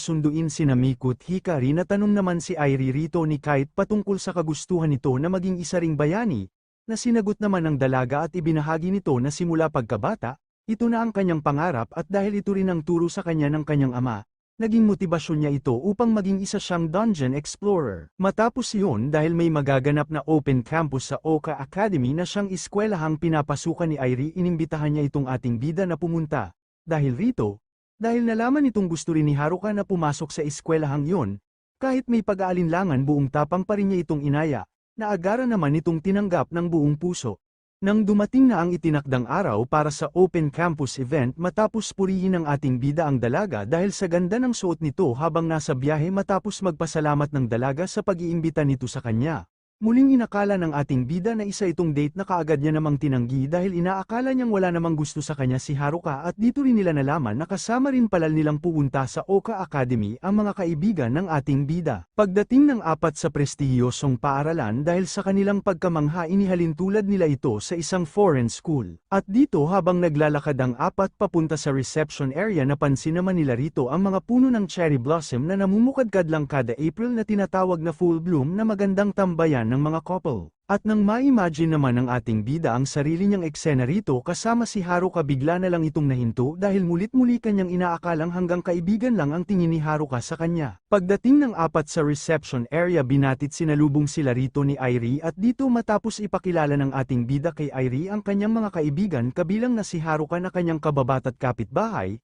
pinahintulutan na sila nito na mag-ikot sa campus na kanila namang naunawaan at nang malaman ng dalagang hindi naman kasintahan ni Kite si Haruka, guminhawa ang pakiramdam nito na kanyang ipinagtaka. Samantala nang matanong naman ni Shinji Hayato ang ating bida sa kung paano raw nito nakilala si Irie, matapos niyang aksidenteng masabi na nakilala niya ito sa dungeon, nang marinig ito ni Haruka agad nilihis ni Kite ang usapan nang sabihin ng si Irie ang nagbanggit sa kanya patungkol sa open campus, na siyang naunawaan naman ng dalaga ngunit pinaalalahanan nito ang tatlo na wag nang banggitin pa ang patungkol sa dungeon. Nang maunawaan naman ito ng tatlo, saglit munang hiniram ni Shinji Hayato si Kite mula kay Haruka at mula rito nang malaman ng mga ito na totoo ngang may nakasama itong magandang babaeng tulad ni Irie dahil sa selos na dagdagan ng kagustuhan ng mga itong bumalik sa pagiging explorer ngunit pinaalalahanan rin nila itong si Kite na mag-ingat sa bawat sasambitin nito sa harap ni Haruka lalong-lalo na kung patungkol sa dungeon. Matapos iyon nang tuluyan ng magsimula ang kanilang pag-iikot sa campus ng Oka Academy, lubos ang kanilang pagkamangha sa bawat lugar na makikita rito ngunit dahil sa kasalukuyang grado ni na Shinji Hayato hindi nila alam kung magagawa ba nilang makapasok rito gayon din ang ating bida na hindi rin kagandahan ng mga marka ngunit dahil gusto niya rin pumasok sa paaralang ito kasama si Haruka ipinangako nitong mag-aaral siyang maiigi. At dahil problema rin ng pera dahil sa taas ng tuition fee rito muntik na naman masabi ng ating bida na magagawa niya yun ng paraan sa pamamagitan ng pag-e-explore nito sa dungeon na agad niyang napigilan at kanya na lang nasabi na maghahanap na lang siya ng part-time job para sa tuition fee. Matapos iyon nang masayang nagre-relax ang ating bida kasama si Haruka at kanya ring mga kaibigan,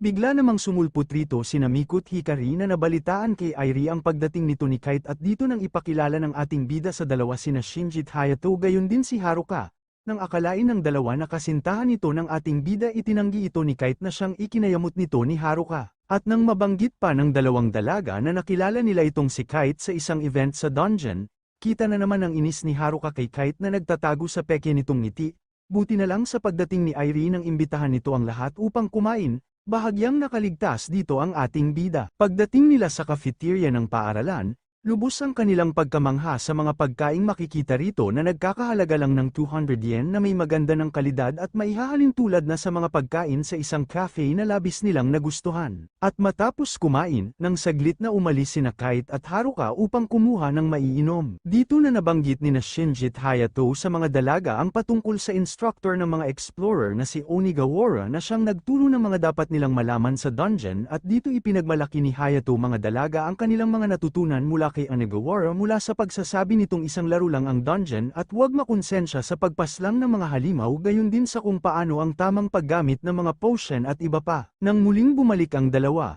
matapos nila ritong maibigay ang inumin ng bawat isa, malungkot ritong naibulong ng dalaga kung bakit gano'n na lang raw karaming tao ang pumupunta sa dungeon, na agad namang napansin ng ating bida. Matapos iyon, nang muli nilang ipinagpatuloy ang kanilang pag-iikot sa campus ng Oka Academy, nakarating naman sila rito sa isang Olympic-size swimming pool na nagpaalala sa ating bida ng nakaraan kung saan iniligtas siya noon ni Haruka mula sa pagkalunod, at gayon na din sa isang stray dog na gusto siya noong atakihin. Nang makita naman ni Miko at Hikari ang pagiging close ni na Haruka at ating bida, nakaramdam rito bigla ng kirot si Hikarin na lubos nitong ipinagtaka dahil unang beses niyang maramdaman ang ganitong bagay. At habang sila'y patungo sa bawat field ng iba't ibang sports, habang pinagmamasdan rito ni Hikarin ang ating bida, nagkamali bigla ito ng hakbang dahilan ng pagka-outbalance nito na siyang agad namang napigilan ng ating bida salamat sa physical capability nito na mas pinalakas pa ng kanyang pagiging isang explorer. At dahil sa kanyang mas malakas ng kakayahan, kahit soccer ball na patungo sana kay Miko ay madali na lang niyang naibalik sa field ng walang kahirap-hirap, na lubos nagpamangha sa mga nakakita rito, lalong-lalo na ang dalawang dalagang kanyang nailigtas na mas lalo pa sa kanyang nagkagusto. Nang imbitahan naman ni Irie ang mga ito sa dojo kung saan siya nagsasagawa ng pagsasanay,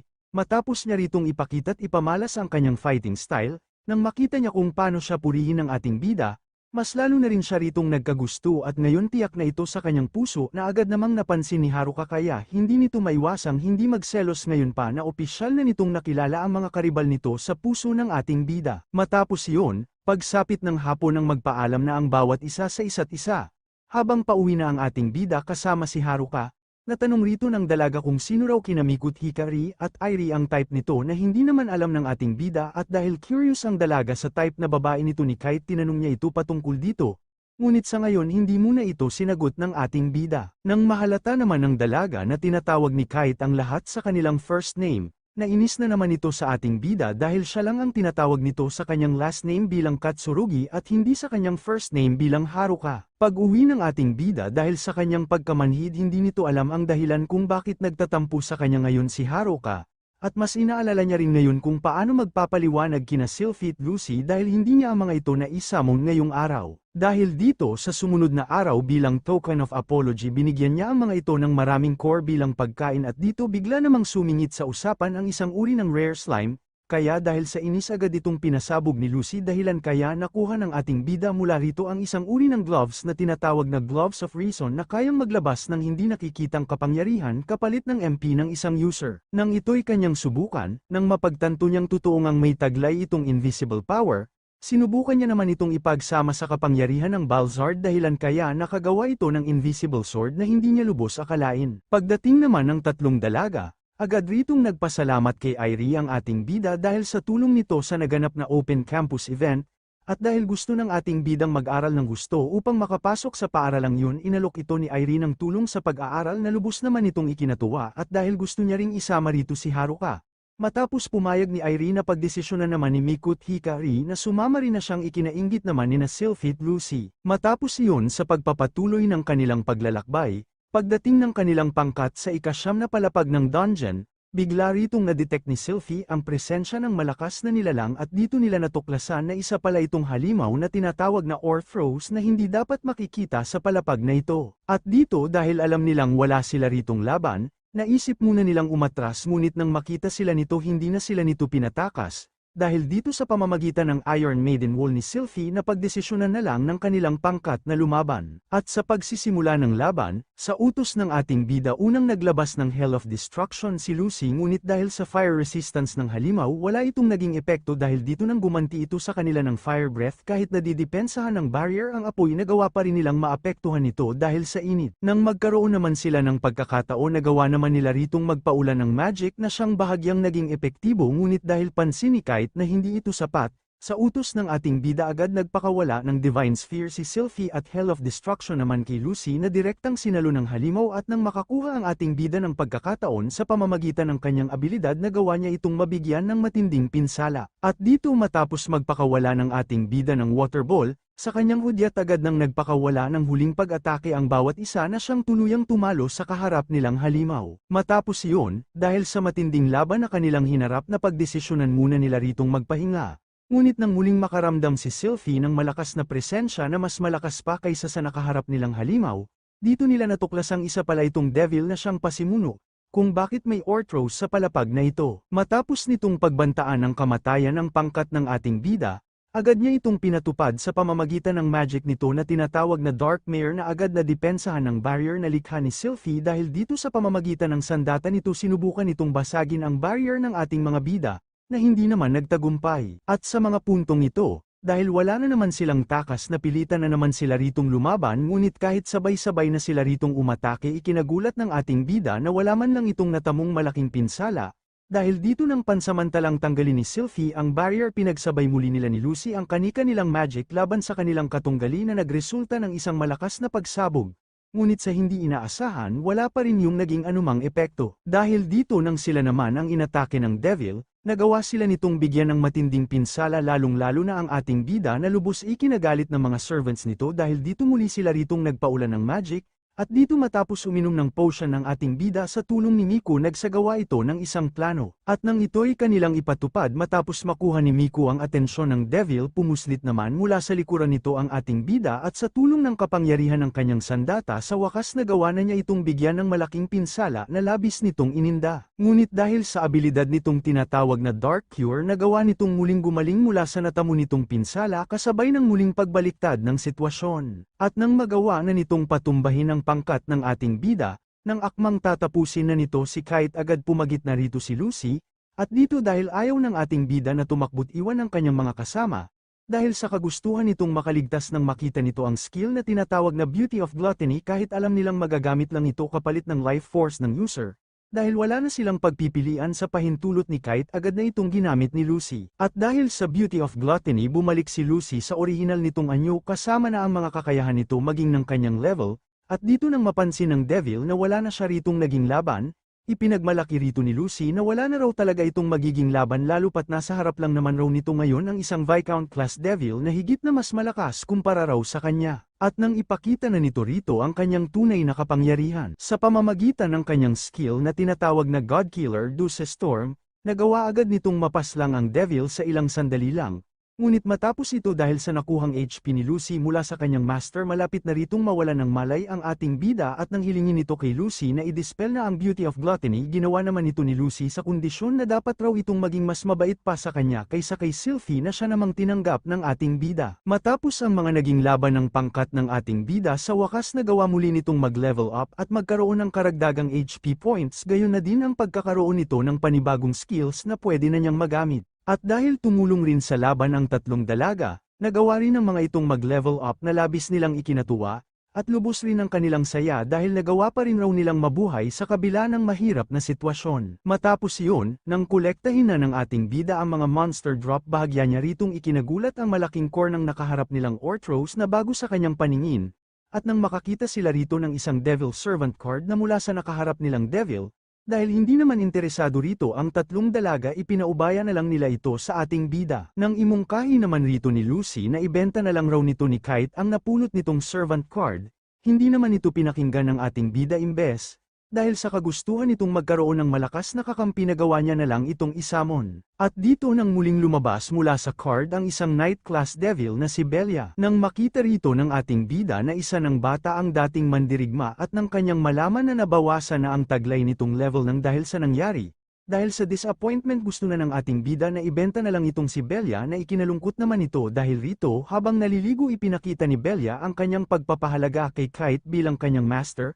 kaya sa huli na pagdesisyonan ng ating bida na huwag nang ibenta itong si Bella at tinanggap na rin niya ito bilang bahagi ng kanyang pangkat. Matapos iyon nang ipasuri na nila sa appraiser ang dala nilang core na mula sa Orthros na nasabi nilang naligaw sa 9th floor, lubos ang pagkagulat ng ating bida na kanyang malaman na nagkakahalaga pala ito ng humigit kumulang 24 na milyon. At dahil tumulong rin sa laban ang tatlong dalagang kanyang kasama iminungkahi niya sa appraiser na hatiin na lang sa 4 na parte ang halagang kanilang matatanggap na agad naman nitong naunawaan. Sa pagpapatuloy, dahil gustong makita ng pangkat ni Kite ang kayang gawin ni Bella pagdating sa laban, pinakiusapan nila itong magpakitang gilas ngunit dahil isang knight itong si Bella at dahil nasira rin ni Kite ang espada nito sa huling laban, kinailangan ito ng panibagong sandata. Dahil dito bilang alternatibo binigyan muna ito ni Kite ng isang bakal na tubo na kahit may pag-aalinlangan ay tinanggap pa rin ito dahil dito sa pamamagitan nito ipinamalas na nito ang kanyang natural na kakayahan bilang knight. Nalubos ikinamangha ng lahat ngunit dahil pansin ni Lucy na hindi na tulad ng dati ang bilis nitong ni Bella nang dahil bumalik ito sa pagiging level 1,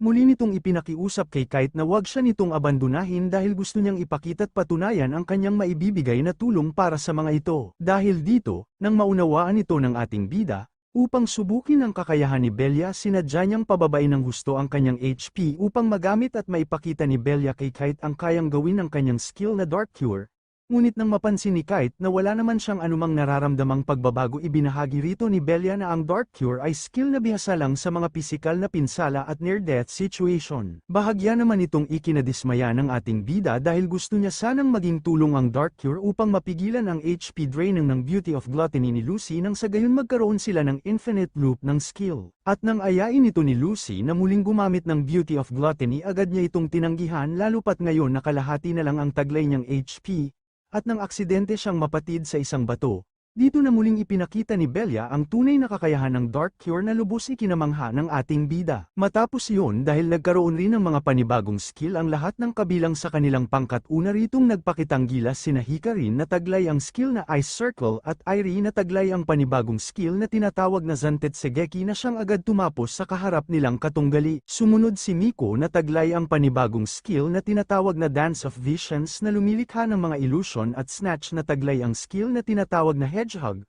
Sumunod si Sylphie na ginamit ang Song of the Valkyrie na nagbigay karagdagang lakas sa lahat. Kaya bukod sa reflexes mas lumakas rin ang physical capability ng ating mga bida. At matapos yun sa pamamagitan ng bigay na espada ng ating bida mas lalong nang naipakita ni Bella ang kanyang husay bilang isang knight na muling ikinamangha ng lahat at dahil maraming alam si Bella pagdating sa paggamit ng espada pinakiusap rito ng ating bida na turuan siya nito patungkol sa pakikipaglaban. Ngunit bago nila yun isagawa dahil kinakailangang mag-aral ni Kite upang makapasok sa Oka Academy pumunta muna sila ni Haruka at Shinjit Hayato sa bahay ni Airi upang dito mag-aral. Pagdating nila rito, dahil sa lawak ng lugar kinailangan ng mga dalagang sumakay pa ng sasakyan samantalang kinailangan namang maglakad ng ating bida kasama ng kanyang dalawang kaibigan. At ilang saglit pagdating ng mga dalaga sa harap mismo ng bahay ni Airi dito ibinahagi ng dalaga ang mga makikita sa bakuran ng kanilang tahanan halimbawa na lang ang waterfall na nagpapakalma ng isip, isang dojo kung saan pwedeng magsanay at malawak na lugar kung saan pwedeng magpalakas ng pangangatawan at magpataas ng stamina. Matapos iyon, habang nag-aaral,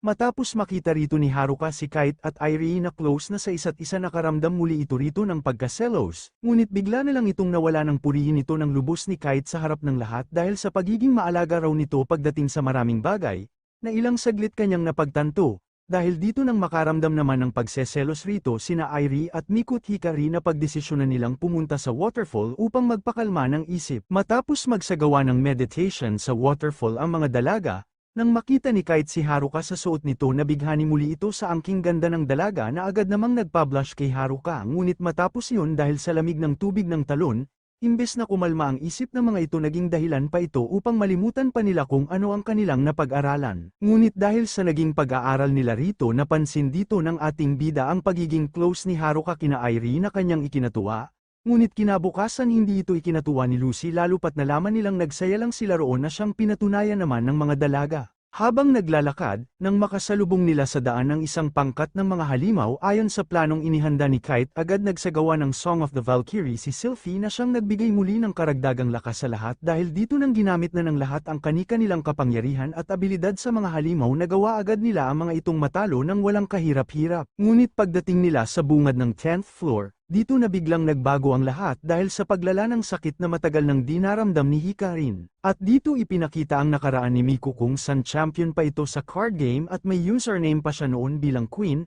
na di kalaunan nagawa ring magkaroon ng katapat na si Hikarin na lubos siya noong hinangaan, at simula nun dito na nagsimula ang kanilang pagkakaibigan na lubos naging masaya hanggang sa pagsapit ng September 17th, araw ng National Peer Tournament, kung saan matapos nila ritong manalo. Dito na natuklasan ni Miku ang karamdamang matagal nang iniinda ni Hikarin. Pagdating ng mga magulang ni Hikarin sa hospital, lubos ritong humingi ng paumanhin si Miku dahil wala man lang raw siyang nagawa upang tumulong, na hindi naman sinang-ayunan ng mga magulang ni Hikari dahil alam nilang naging masaya ang kanilang anak sa piling ng kanyang mga naging kaibigan. Ibinahagi naman rito ng ama ni Hikarin ang sakit ng kanyang anak na mahirap gamutin at wala pang anumang lunas, ngunit nang mapansin naman ni Irene na parang wala namang sakit si Hikarin sa tuwing ito'y kanilang kasama, na sabi rito ni Miku na dahil yun sa gamot na pansamantalang pumipigil sa kanyang sakit at dahil na rin sa stats nito kapag naroon sila sa loob ng dungeon. Nang malaman naman ng ama ng dalaga na isa palang explorer si Hikarin, humingi muli rito ng paumanhin si Miku dahil sa lihim na matagal nilang itinago ni Hikarin, na agad naman itong naunawaan dahil naiintindihan niya na ito ang gusto ng kanyang anak. Ngunit ibinahagi rin rito ni Miku na ang partikular na rason kung bakit raw sila nagdesisyon na maging isang explorer ay dahil gusto nilang matagpuan mula sa dungeon ang lunas sa sakit ni Hikarin na tinatawag na elixir na ayon sa rumor ay nagkakahalaga ng 100 of millions. At dahil gusto sana ni Miku na siya na lamang ang maghanap ng lunas, hindi naman rito pumayag si Hikarin dahil ayaw nitong pasanan ni Miku mag-isa ang responsibilidad at ayaw niya ring ilagay nito ang kanyang sarili sa panganib.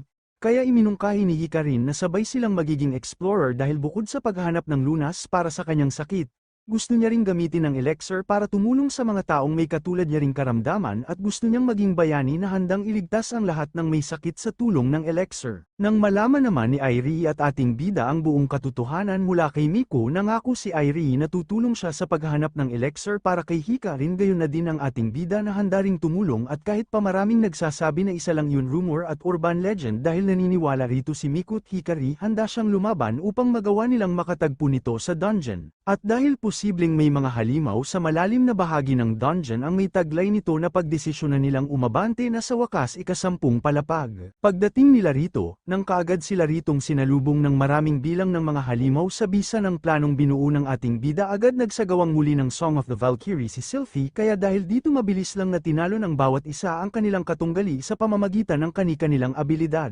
At tulad ng kanilang inaasahan, hindi nga naging madali na makahanap agad sila rito ng elixir para kay Hikarin. Magkaganon pa man, hindi pa rin sila rito huminto, at kahit ramdam nilang mainit sa lugar na ito, kahit wala namang araw na pagdesisyonan pa rin nilang magpatuloy. Ngunit ilang sandali matapos magbigay babala ni Sylphie, biglang sumulpot sa harapan ng ating bida ang isang uri ng sandworm na ginawa itong bihag. At dahil hindi pwede ritong magpakawala si Lucy ng Hell of Destruction, sa pamamagitan ng Dance of Visions nagawa ni Miku na mailigtas si Kite, at dito sa pamamagitan ng husay ni Belia, nagawa nila itong matalo na ipinagpasalamat naman rito ng ating bida. Matapos nilang ibalita kay Hikarin ang bawat nangyari sa 10th floor at kung paano nabihag ng isang sandworm ang ating bida, hindi napigilan ni Miku na maiyak na lang dahil nagagawa pa rin ni Hikarin na maging masaya at bumalik sa pagiging explorer kahit alam nitong mayroon siyang sakit. At dito nang papaalis na ang dalawa, muling nasabi rito ni Irie ang rason kung bakit gusto niyang maging bayani. At iyon ay upang protektahan ng iba at ang mga pinapahalagahan nito, katulad na lang ni Hikarin na nagpaalala naman kay Kite ng isang tao. Nang malaman naman ni Haruka ang patungkol sa kalagayan ni Hikarin, agad siyang tumawag sa ating bida upang makibalita, at dito nang maisip ni Kite na magsinungaling, bigla na niyang naalala rito ang nakaraan kung saan ang marinig niya noon kay Captain Katsurugi ang tunay na kahulugan ng pagiging isang bayani, kung saan itinataya nito ang kanyang sarili para sa kapakanan ng lahat. Napagdesisyonan niyang muling bumalik sa 10th floor upang magpatuloy maghanap ng lunas para kay Hikarin dahil ito ang kanyang dapat gawin upang maging isang bayani. Sa sumunod na araw ng alukin ni Shinji at Hayato si Haruka na dumalaw kay Hikarin, agad siya ritong tumanggi dahil sa partikular na rason na agad naman nilang naunawaan, Dahil dito matapos ang klase tanging sina Shinji at Hayato lang ang pumunta't bumisita kay Hikari dahil maging si Kite ay kinakailangan ring bumalik sa dungeon upang maghanap pa rin ng lunas sa sakit ng dalaga. Matapos libangin at pasayahin ni Shinji at Hayato si Hikari bago ang mga ito umalis humingi sila rito ng paumanhin dahil hindi nila rito na isama si Haruka na agad naman itong naintindihan ngunit ang hindi niya lang maunawaan kung bakit hindi man lang siya dinalaw ni minsan ni Haruka. At nang kanyang malaman na ama pala ni Haruka ang bayaning si Captain Katsurugi na ibahagi rito ng dalawa na ang dahilan kung bakit hindi magawang dumalaw ni Haruka ay dahil sa tuwing mapupunta siya malapit sa dungeon, naaalala niya ang kanyang amang nawala rito. Dahil dito ngayon naunawaan na ni Hikari ang rason kung bakit hindi siya dinadalaw ni Haruka kaya naman ipinangako niya rito na hahanapin niya si Captain Katsurugi sa kailaliman ng dungeon nang sa gayon magawa ng muli ni Haruka na pumunta sa park malapit sa dungeon at magawa na rin niya itong makasama balang araw mismo sa dungeon bilang isa ring explorer. Samantala nang makaharap naman ng pangkat ng ating bida ang isang malakas na halimaw,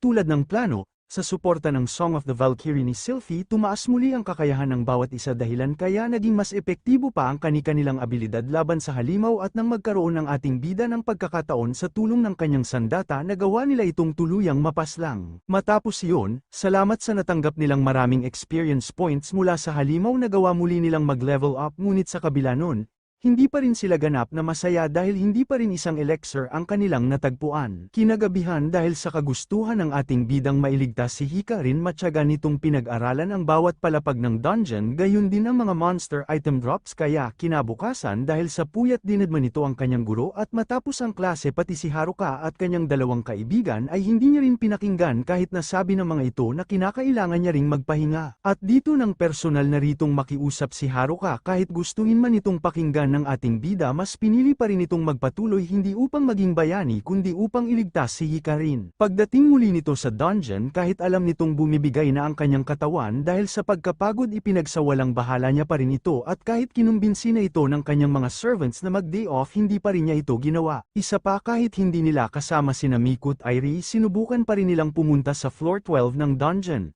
Dahil dito, pagdating nila rito agad sila ritong sinalubong ng napakaraming bilang ng mga halimaw na mabilis na patungo sa kanila at sa bilis at dami ng mga ito tinawag ito ni Lucy bilang stampede at dahil wala na naman sila ritong takas napilitan na naman sila ritong lumaban. Dahil sa kakayahan at abilidad ng bawat isa kahit papaano nagawa nilang pumaslang ng maraming bilang ng mga halimaw at sa puntong ito nagawa pang mag-level up ni na Sylphie at Lucy. Ngunit nang aksidenteng madulas ang ating bida, dito na ito nakatanggap ng isang solid hit mula sa halimaw at dito na ito sunod-sunod na inatake na mabilis umubos ng kanyang HP dahil dito sa utos ni Sylphie at Lucy inilayo na ni Belia ang kanilang master habang nagdesisyon naman ang dalawang lumaban upang mapigilan ang paparating pang mga halimaw at dahil nagawa nilang mag-level up kanina nagkaroon muli sila ng panibagong skill. Dahil dito sa tulong ng pinagsamang skill ni Sylphie at Lucy na tinatawag na Judgment of the Goddess at Purgatory's Passion, sa wakas nagawa nila ang mga itong maubos. Matapos iyon, kahit na ginamitan na ni Belia si Kite ng Dark Cure pisikal na pinsala lang ang nagawa nitong mapagaling dahil wala nang ibang paraan na pilitan na si Sylphie na tumulong sa pamamagitan ng potion na sa pilitan nitong ipinainom sa kanyang master gamit ang sarili niyang bibig.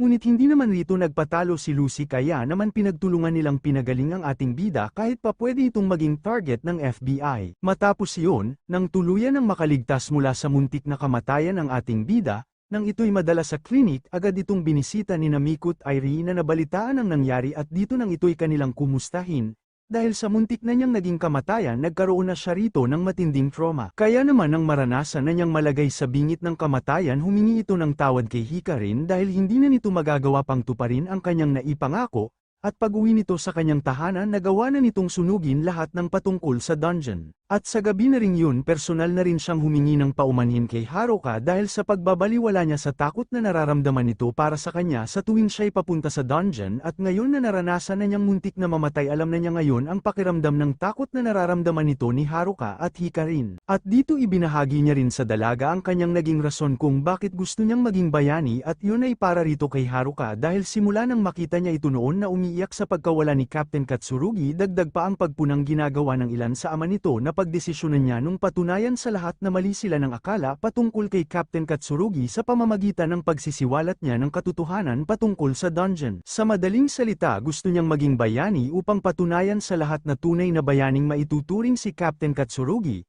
At pinilit niyang maging bayani ng 2 taon para rito kay Haruka, ngunit ngayon na nakakaramdam na siya ng takot, hindi na niya magagawang tuparin ang kagustuhan niyang iyon. Hindi naman ito sinang-ayunan ng dalaga dahil nung una, totoo na pinilit raw nitong maging bayani para kay Haruka at inamin ni Harukang natutuwa siya rito. Ngunit ngayon iba na raw ang sitwasyon dahil ginagawa na nito ang lahat para na kay Hikari, upang magawa niya itong mailigtas. At salamat rito kay Kite na gawa na ni Harukang maintindihan kung ano talaga ang ibig sabihin ng isang bayani na siyang nasabi rin sa kanya ng kanyang ama noon, ang pagiging bayani na handang gawin ng lahat para sa kapakanan ng karamihan. Kaya nasabi rito ni Haruka sa ating bida na hindi raw ito kung sino lang dahil para kay Hikarin at para sa kanya. Ganap na raw itong isang bayani. Kahit totoo na natatakot siya para sa kaligtasan nito ni Kite sa loob ng dungeon at kahit natatakot siyang baka hindi na niya ito muling makita, dahil alam niyang baka pagsisihan niya kung pipigilan niya ito ngayon at baka pagsisihan rin ni Kite kung tuluyan siyang titigil, nasabi rito ni Haruka na kinakailangan itong bumalik sa dungeon upang mailigtas si Hikarin. Ngunit kahit gustuhin man ito ni Kite,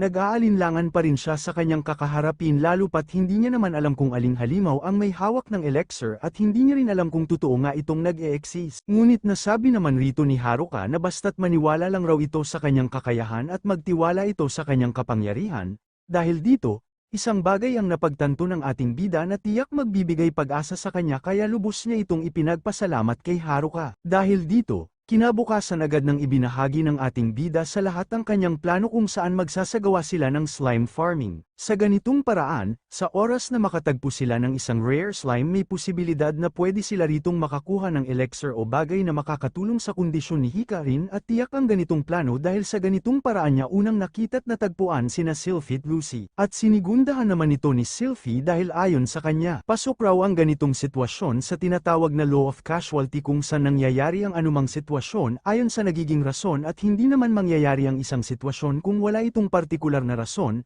Sa madaling salita lahat ng nangyari kay Kite nitong nagdaang mga buwan ay naaayon sa law of causality at malaking halimbawa nito ang pagpasok ni Sylphie, Lucy maging ni Bella at Irie at Mikut Hikari sa buhay nitong ating bida. Kaya naman ang paghahanap sa elixir ay naaayon rin sa law of causality kaya hindi talaga imposible na hindi nila ito matagpuan. Dahil dito, nang simula na ng kanilang pangkat ang slime farming dito nila muling ipinamalas ang kani-kanilang kakayahan at abilidad at sa tulong ng mga kaibigan ni Kite na muling bumalik sa pagiging explorer, mas napabilis pa ang kanilang slime farming ngunit sa ilang oras nilang paghahanap wala pa rin silang natagpo ang rare slime dahil tanging mga ordinaryong slime lang ang kanilang natatagpuan. Magkaganon pa man, dahil determinado silang lahat na tumulong sa kondisyon ni Hikari, hindi pa rin nila nagawang sumuko, dahil dito, pinagbigyan sila ng kapalaran ng madetect rito ni Sylphie ang panibagong presensyang ngayon niya lang naramdaman, at nang kanila itong tingnan, nanggagaling ito sa isang tinatawag na rainbow slime. Dahil dito, dahil ito na ang kanilang chance sa nagsagawang muli ang ating bida ng isang plano kung saan hinarangan ng bawat isa ang bawat ruta na pwedeng daanan ng slime at nang handa na ang lahat. Sa pamamagitan ng Divine Lightning at Hell of Destruction ni Sylphie at Lucy nakagawa sila ng surpresang pag-atake na hindi naman masyadong naging epektibo magkaganon pa man kagaya ng inaasahan ng ating bida dahil sa pagharang nila sa bawat daan hindi na nagawa pang tumakas ng slime. At nang magawa nila itong makorner, walang awa nila itong pinagtulungan dahilan kaya nagawa nila itong mapaslang. Matapos yun, agad kinuha ni Mikut Irie si Hikarin sa hospital upang dalhin ito sa dungeon, at pagdating dito, ipinakita nila rito ang isang servant card na may pangalang Fairy Queen Titania na isang uri ng healing servant. Nang ito'y maibigay ng ating bida at nang ito'y tanggapin ng dalaga, agad nitong isinamon si Titania na ilang saglit agad naman itong pinakinggan. Kaya magmula rito nang ito'y tuluyang lumitaw opisyal nitong nakilala si Hikarin bilang kanyang master at opisyal rin siyang nagpakilala rito bilang Titania. Nang ipaliwanag ng ating bida kay Titania na may sakit ang master nito na si Hikari, ipinakiusap rito ng lahat na tulungan niya itong mabigyang lunas sa pamamagitan ng taglay nitong kapangyarihan. Agad naman itong sinubukan ni Titania ngunit ilang saglit, ipinagpaumanhin nitong hindi niya kayang tuluyang mapagaling ang kanyang master dahil sa kanyang kasalukuyang sitwasyon kung saan nasa level 1 pa lamang siya. Ngunit nang mapag-alaman ni Irie na kaya pa ring pansamantalang mapagaling ni Titania si Hikari kahit hindi kumpleto, agad nila itong ipinakiusap, dahil dito, nang muli itong isagawa ni Titania sa pamamagitan ng skill nito na tinatawag na Dawn of the Moon Ring, sa pagkakataong ito tagumpay niya itong nagawa dahilan kaya pansamantalang nawala ang sakit ng dalaga. Dahil dito, Lubos ritong nagpasalamat ang dalaga sa lahat sa tulong ng mga ito para sa kanya at dito kanyang nasabi na ito ang pinakamagandang regalo na kanyang natanggap at nasabi niya rin ritong itinuturing niya silang lahat bilang kanyang mga bayani kabilang narito si Titania na siyang nagbigay pangalawang buhay sa kanya. Matapos iyon, kinagabihan habang pauwi ibinahagi rito ng ating bida kay Haruka ang magandang balita, ngunit ibinahagi niya rin rito na tatagal lang ang epekto ng healing spell ni Titania sa loob ng 1 taon dahilan kaya kinakailangan pa rin nilang mahanap ang elixir o di kaya naman mapag-level up si Titania upang magkaroon nito ng access sa abilidad nito na tinatawag na Yggdrasil. Agad naman itong naunawaan ni Haruka at nauunawaan niya rin na kinakailangan pa ring bumalik ni Kite sa dungeon upang tumulong kay Hikari kaya hindi niya ito pinigilan at nagawa pa niya itong suportahan basta tuparin lang raw nito palagi ang kanilang pangako sa isa't isa na uuwi ito ng ligtas na siyang masaya namang muling ipinangako ng ating bida. At upang mapatibay ang pangako nilang ito ipinagdasal nila ito sa shrine na makikita sa taas ng isang bundok. At dito matapos iyon ang muling bumalik sa dungeon ang ating bida kasama ng pangkat nito muli nilang hinarap ng magkakasama ang delikadong sitwasyon sa loob ng dungeon. So yun tapos na naman natin ang Season 1 ng isa na namang nakakakilig na anime series at hintayin na lang natin ang Season 2 upang maipagpatuloy natin ang ating kwento sa anime na ito ngunit kung gusto nyong balikan ang ating recap patungkol dito feel free na bumisita sa ating playlist para sa ating recap patungkol sa anime series na ito.